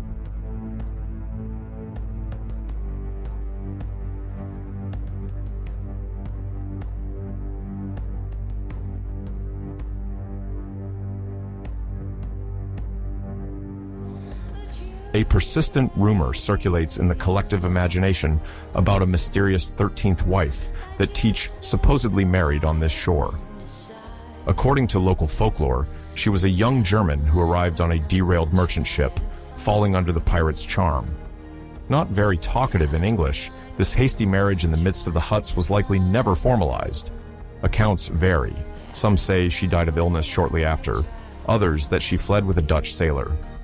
In any case, this episode feeds the dark and romantic legend of Teach at Ocracoke, still mentioned in coastal taverns, while some local families claim to descend from this secret union.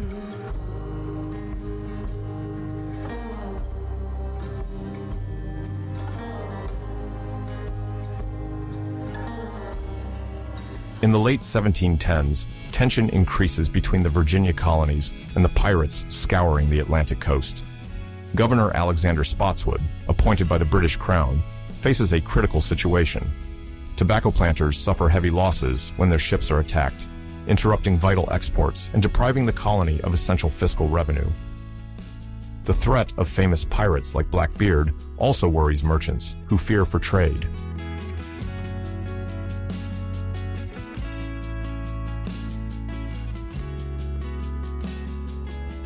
To respond to complaints, Spotswood analyzes the pirate maritime network, threatening the local economy. Tobacco convoys destined for Europe are often targeted by daring captains, taking advantage of weak coastal patrols. London merchants are concerned about supply fluctuations, and Spotswood understands that quick action is necessary to preserve the trust of traders and investments.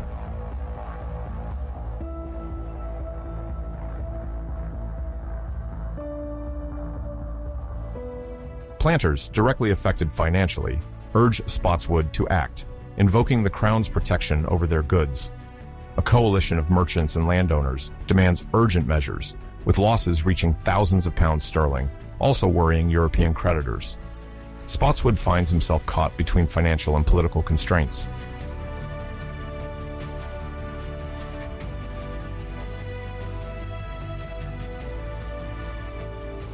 He then targets Blackbeard, whose exploits extend beyond North Carolina. Accounts of plundered crews and information from Nassau reveal his alliances and presence in the Outer Banks. Without intervention, Virginia risks an escalation of attacks.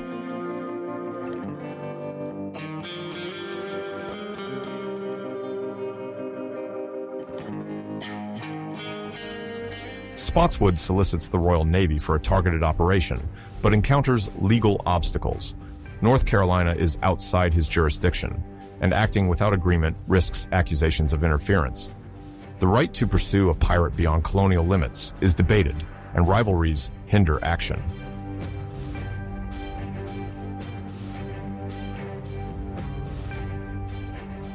Despite this, Spotswood decides to act alone, creating a secret commission entrusted to Lieutenant Robert Maynard, a reputed officer familiar with local waters. Maynard is tasked with locating and neutralizing Blackbeard, even if crossing territorial borders. Spotswood insists on discretion to surprise the pirate and his accomplices, avoiding any premature alert.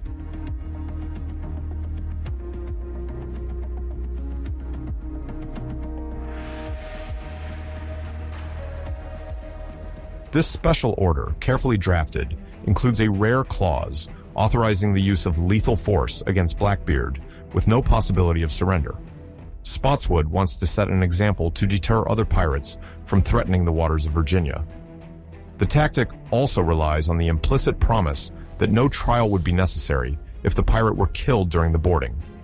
This approach stretches the limits of legality, but shows the governor's determination to solve the problem quickly, even if it means offending some sensibilities.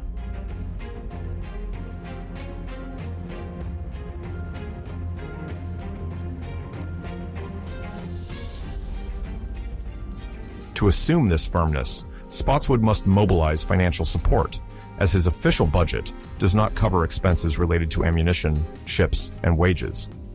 Authorities in London favor caution, fearing to justify a controversial expedition. It is rumored that Spotswood wagered part of his personal funds to convince Maynard and his crew to act without delay.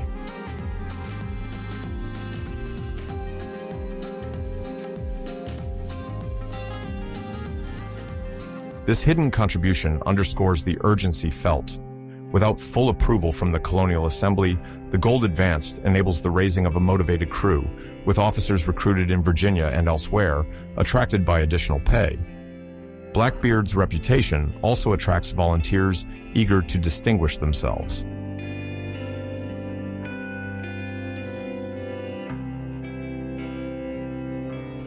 Sources report that Spotswood promised bounties for each pirate captured or killed. This reward strategy, supported by his personal funds and private contributions, convinces several sailors to embark on this risky campaign. For historians, this is a turning point. The colonial logic evolves, preferring to eradicate the threat, rather than negotiate with the pirates.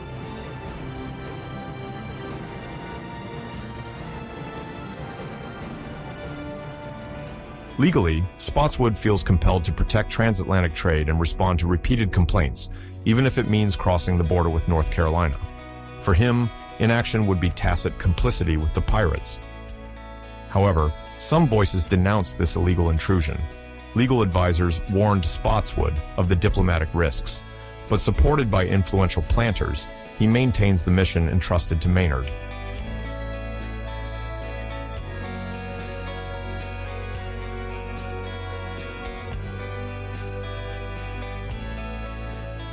Virginia merchants support the initiative, their losses already totaling tens of thousands of pounds sterling. Many have commercial ties with European capitals concerned about piracy. If the tobacco route were compromised, the economic impact would be felt as far as English, Dutch, and French ports, where demand is strong. This situation explains why Spotswood enjoys the discreet support of powerful financial interests, willing to tolerate an out-of-procedure military action as long as it eliminates Blackbeard.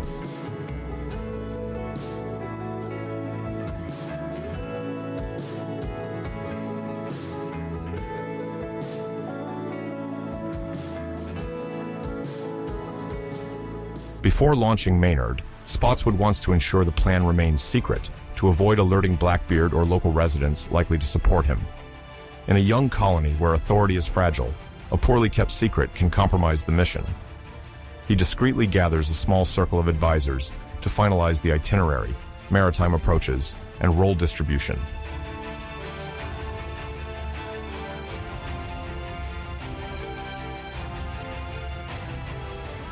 Everything is ready. Maynard receives his orders, his credentials, and the promise of support in case of litigation. Prepared, he sails from Virginia, determined to strike Blackbeard where he feels safe.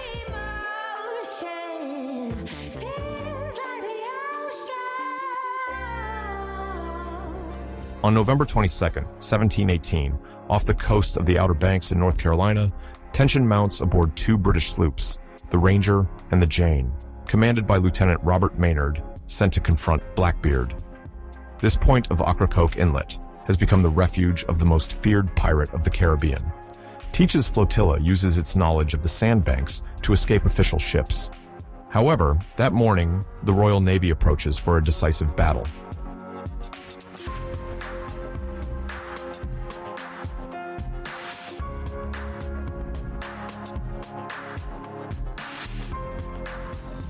The Ranger and the Jane are not large frigates nor heavily armed, but their crew has been carefully chosen for its reliability, mastery of light arms, and discipline. Maynard orders to surprise Teach, force him into close combat, and then quickly board his men before they can reorganize. Lacking heavy artillery, he bets on cunning and the cohesion of his soldiers.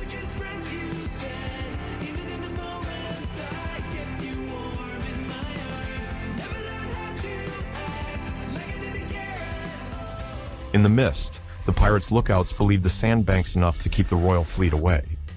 The British sloops advance quietly, avoiding any premature fire. The sails are adjusted silently to navigate through the shallows. The men are ordered to hide under the deck during the final approach.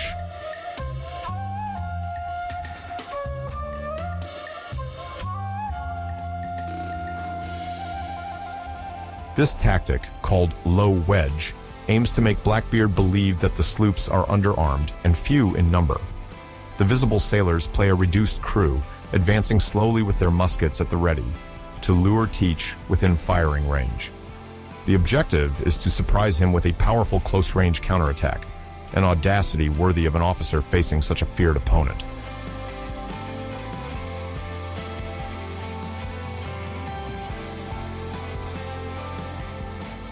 The day before the battle, Teach likely did not take the threat seriously enough. Known for his spectacular appearance, braided beard with sometimes flaming braids, bandoliers across his chest, and saber in hand, he usually relies on intimidation to demoralize his enemies before the first shot is fired. His tactic is to unleash a rain of grenades, musket fire, and cannonades to sow confusion, then board when his adversaries are disorganized. But at Ocracoke, Blackbeard seems short of heavy cannons. After the grounding of the Queen Anne's Revenge, he no longer has the same arsenal as during his memorable raids. He therefore relies on his main sloop, the Adventure, and knows he must be determined to win.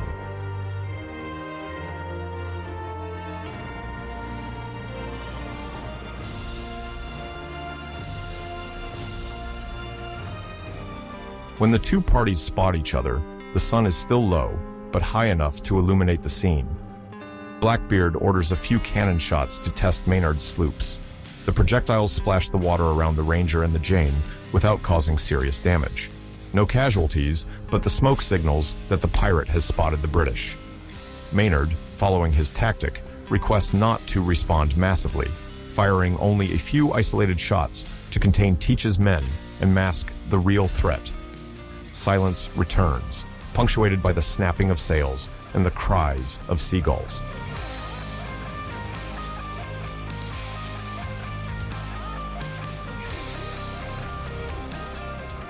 Then Maynard orders the decisive maneuver. The Ranger and the Jane flank the Adventure and approach from its side, where the attack is least expected. The calm winds allow the British officers to adjust the course precisely. On deck, the sailors prepare their pistols, sharpen their sabers, and unpin their grenades. Below deck, others are ready to spring into action at the signal. Each dreams of the bounty promised to the one who brings down Blackbeard or proves his death. These rewards motivate more than mere patriotic duty.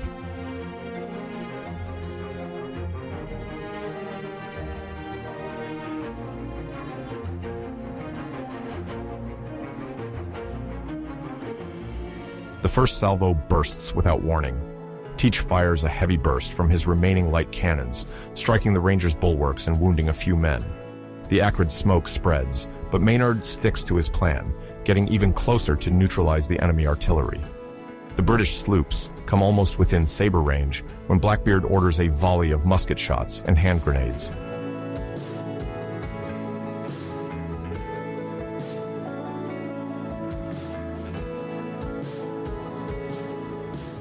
These grenades, often bottles filled with powder and a fuse, explode on the British deck, causing panic and fires. A few men are hit, but most are still below deck, limiting the losses. The nascent fires are quickly extinguished with prepared buckets of water. On the Jane, smoke fills the air. The visible sailors hurl themselves flat on their stomachs and return fire with pistols to prevent boarding. The organized resistance surprises Teach, who is used to seeing his enemies panic.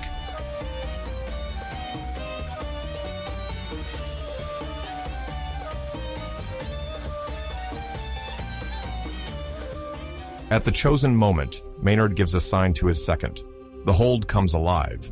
Dozens of sailors surge out, pistols and sabers in hand. They burst onto the deck, shout, and take aim at the remaining pirates on the Adventure or those trying to flee. The impact is enormous. Where Teach thought he faced a dozen opponents, he now sees several times more. In shock, some pirates hesitate, retreat, or jump into the water. Blackbeard, however, remains at the helm, shouting orders to maintain control. His composure and terrifying appearance keep a loyal corps ready to fight around him.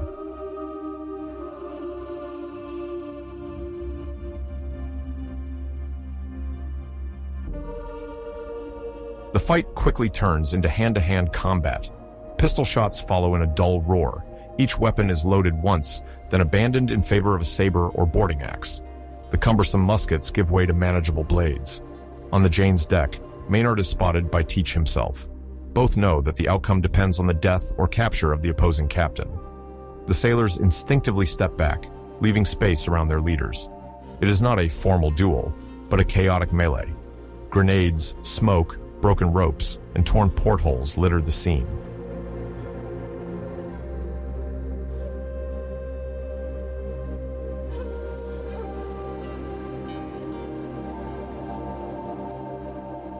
In the midst of confusion, cries echo as men dodge the sprays of flame from improvised grenades. Splinters of wood, fallen weapons, and overturned cargo make the ground slippery.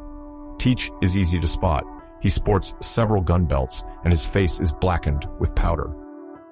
Before the confrontation, he utters threats to destabilize Maynard, who remains resolute, aware that the death of Blackbeard is the ultimate goal.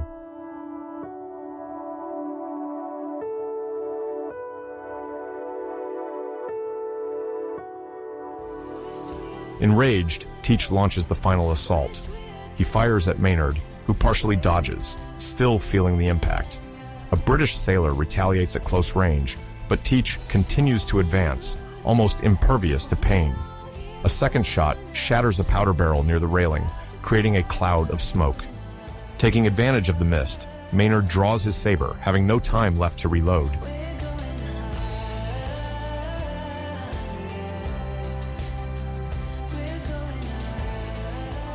The clash of blades is fierce. Blackbeard wields his broadsword brutally, repelling anyone who approaches.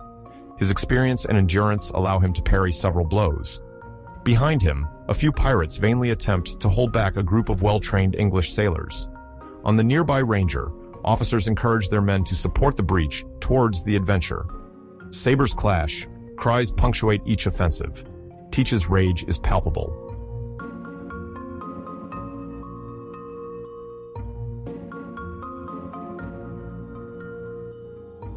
The injuries accumulate. According to testimonies gathered during the accomplices' trials, despite several bullets taken, the pirate remained standing and continued to counterattack. It is assumed he wore rudimentary leather armor under his thick clothes. His tenacity is beyond the soldier's comprehension. Maynard, realizing the difficulty in neutralizing him, redoubles his efforts and urges his men to concentrate their attacks on Teach, hoping to break his spirit or overwhelm him.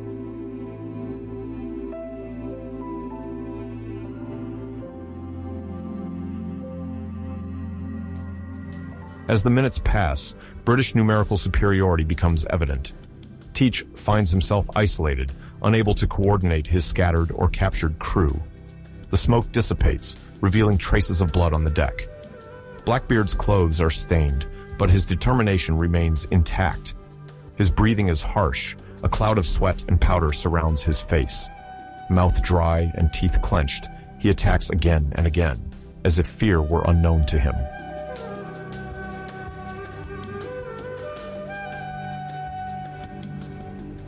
What follows, described in several contemporary accounts, is the last exchange of saber blows between Maynard and Teach.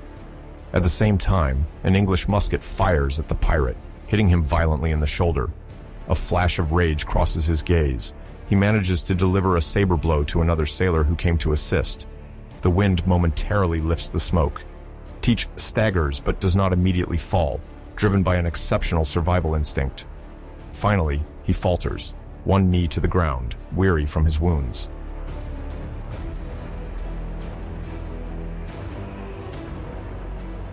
Period sources report an impressive number of wounds on his body after death. 5 gunshot wounds and at least 20 saber cuts are mentioned. This carnage testifies to a brutal fight, where Teach, a force of nature, fought to his limits. The blows to the chest, abdomen, and weakened arms only overcame him at the cost of this collective effort.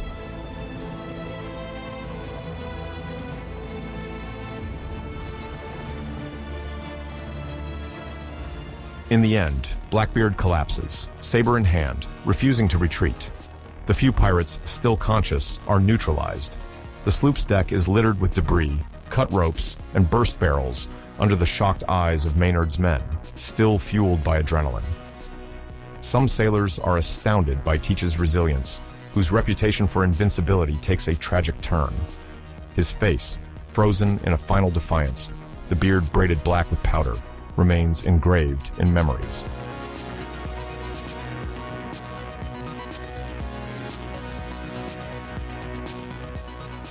On November 22, 1718, at Ocracoke Inlet, Edward Thatch, known as Blackbeard, fought a fierce battle against a flotilla sent by Alexander Spotswood, governor of Virginia.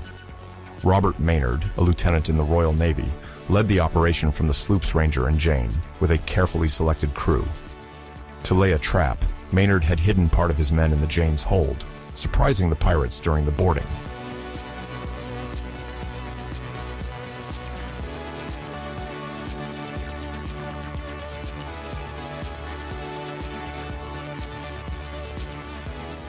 Blackbeard showed formidable determination, wielding pistols and sabers despite his diminished strength. The confrontation, brief but intense, was fatal to the pirate. He received several bullets and saber blows before falling, still trying to retaliate. The deck was littered with debris, broken sabers and ammunition, while both sides engaged in hand-to-hand combat. After his fall, several pirates attempted to flee. Some perished at sea, others were captured.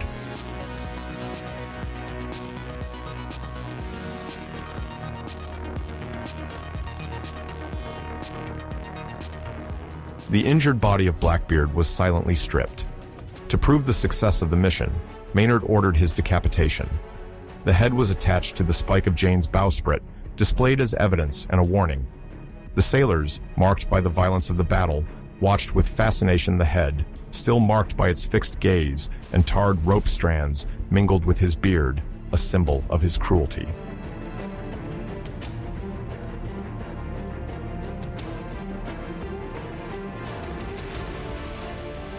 The rest of the body was thrown overboard, deemed worthless. A rumor then emerged, claiming that the headless body had swum 13 times around the ship before stopping. This legend, although unlikely, fueled popular imagination and superstition, reinforcing the fascination for Blackbeard.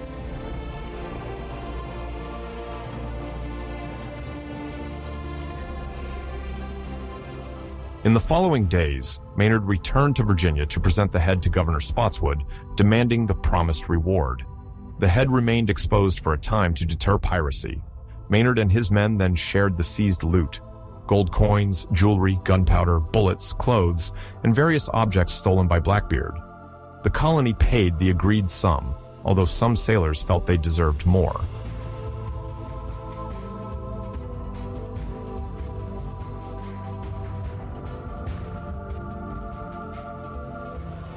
A striking anecdote illustrates the strangeness of the customs of the time. Blackbeard's head, after being displayed, was kept for a time in Williamsburg, the colonial capital of Virginia, and then used as a paperweight. In this small administrative community, where officers and magistrates handled many documents, the mummified skull served to prop up bundles of paperwork. This morbid curiosity astonished visitors beyond the New World.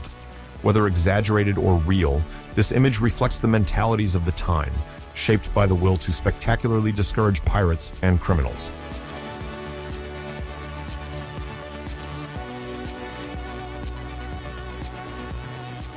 After the death of Blackbeard, colonial policy took a repressive turn. Alexander Spotswood set out to prosecute all those who had maintained relations with the pirate, whether sponsors, intermediaries, or accomplices. This hunt aimed to crush piracy and strengthen the governor's authority over illicit trafficking in the ports and isolated inlets.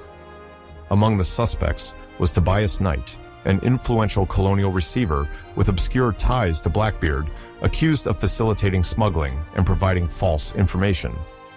Knight denied any complicity and argued that his functions required him to deal with dubious individuals.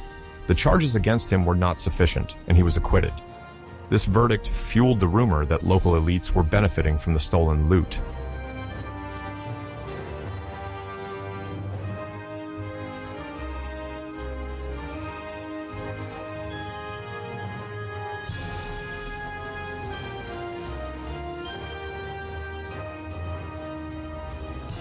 Some former pirates of Blackbeard were captured, tried, and often hanged in public, creating a climate of intimidation intended to deter accomplices and populations tempted by secrecy.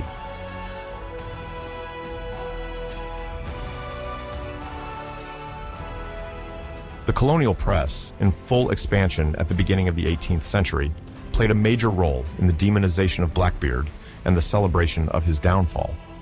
The gazettes, eager for sensational stories, published often embellished accounts that presented Blackbeard as a bloodthirsty demon, the most dangerous of the known pirates. This alarmist discourse served the governor's interests, justifying the increased naval budgets and reinforced control policies, while glorifying Robert Maynard as an essential hero of the anti-piracy fight.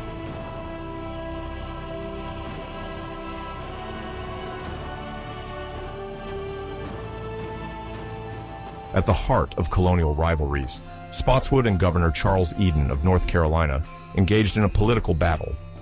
Spotswood, aggressive and eager to secure tobacco trade routes, justified his military incursion by the lack of effective measures against piracy. Eden accused him of overstepping his authority and violating the sovereignty of North Carolina, hindering legal mechanisms. This confrontation, which persisted after Blackbeard's death, revealed a deep problem. In these still young colonies, the delimitation of powers and intergovernmental coordination remained unstable. The economic stakes, dictated by mercantilism, often exceeded the legislative framework, with each administration seeking to control key port areas. This battle of governors foreshadowed the future debates on federalism and the distribution of powers in the United States.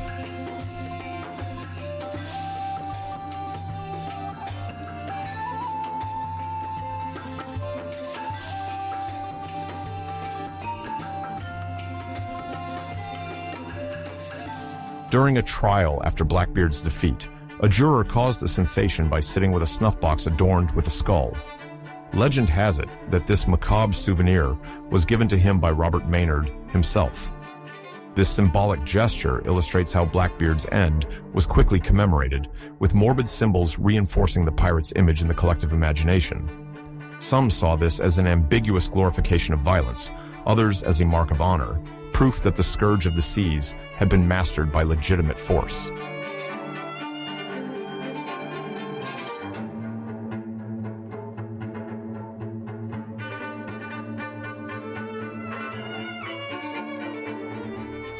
In the 18th century, the fascination with pirates grew in Europe and the colonies, fueled by newspapers and then solidified by books such as A General History of the Robberies and Murders of the Most Notorious Pirates, published in 1724 and often attributed to Daniel Defoe or a contemporary.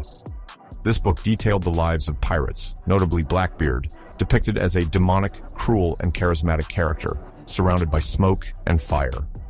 The book, even though it contains unverifiable episodes, popularized the stereotype of the bearded, violent, and unpredictable pirate, using dramatic artifices to leave a mark on people's minds.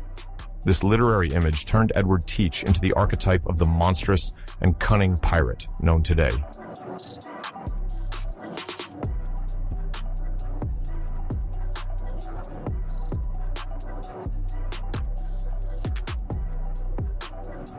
The influence on adventure literature was quickly felt.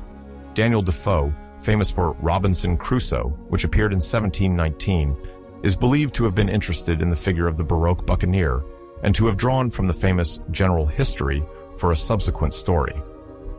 Whether Defoe was the author or not, pirate stories soon invaded the imagination, feeding a taste for exotic adventures, the life of freebooters, unknown islands, pirate dens, and buried treasures. The grand figure of Blackbeard, skillfully exploited by the pen, became the unavoidable emblem of this genre.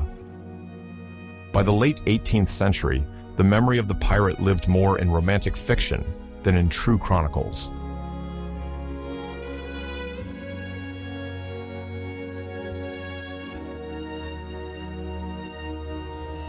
Libraries with maritime works, illustrated calendars, and trial reports reused Blackbeard's image to evoke a time when the Caribbean, the Atlantic, and the Indian Ocean were liberation territories for sailors breaking away from restrictions. Blackbeard's bloody end and spectacular decapitation reinforced his notoriety, making his name one of the most famous symbols of piracy. Through these stories, he embodied the essence of a golden age of piracy, between the harsh reality of life at sea and the romantic dimension carried by public spirit.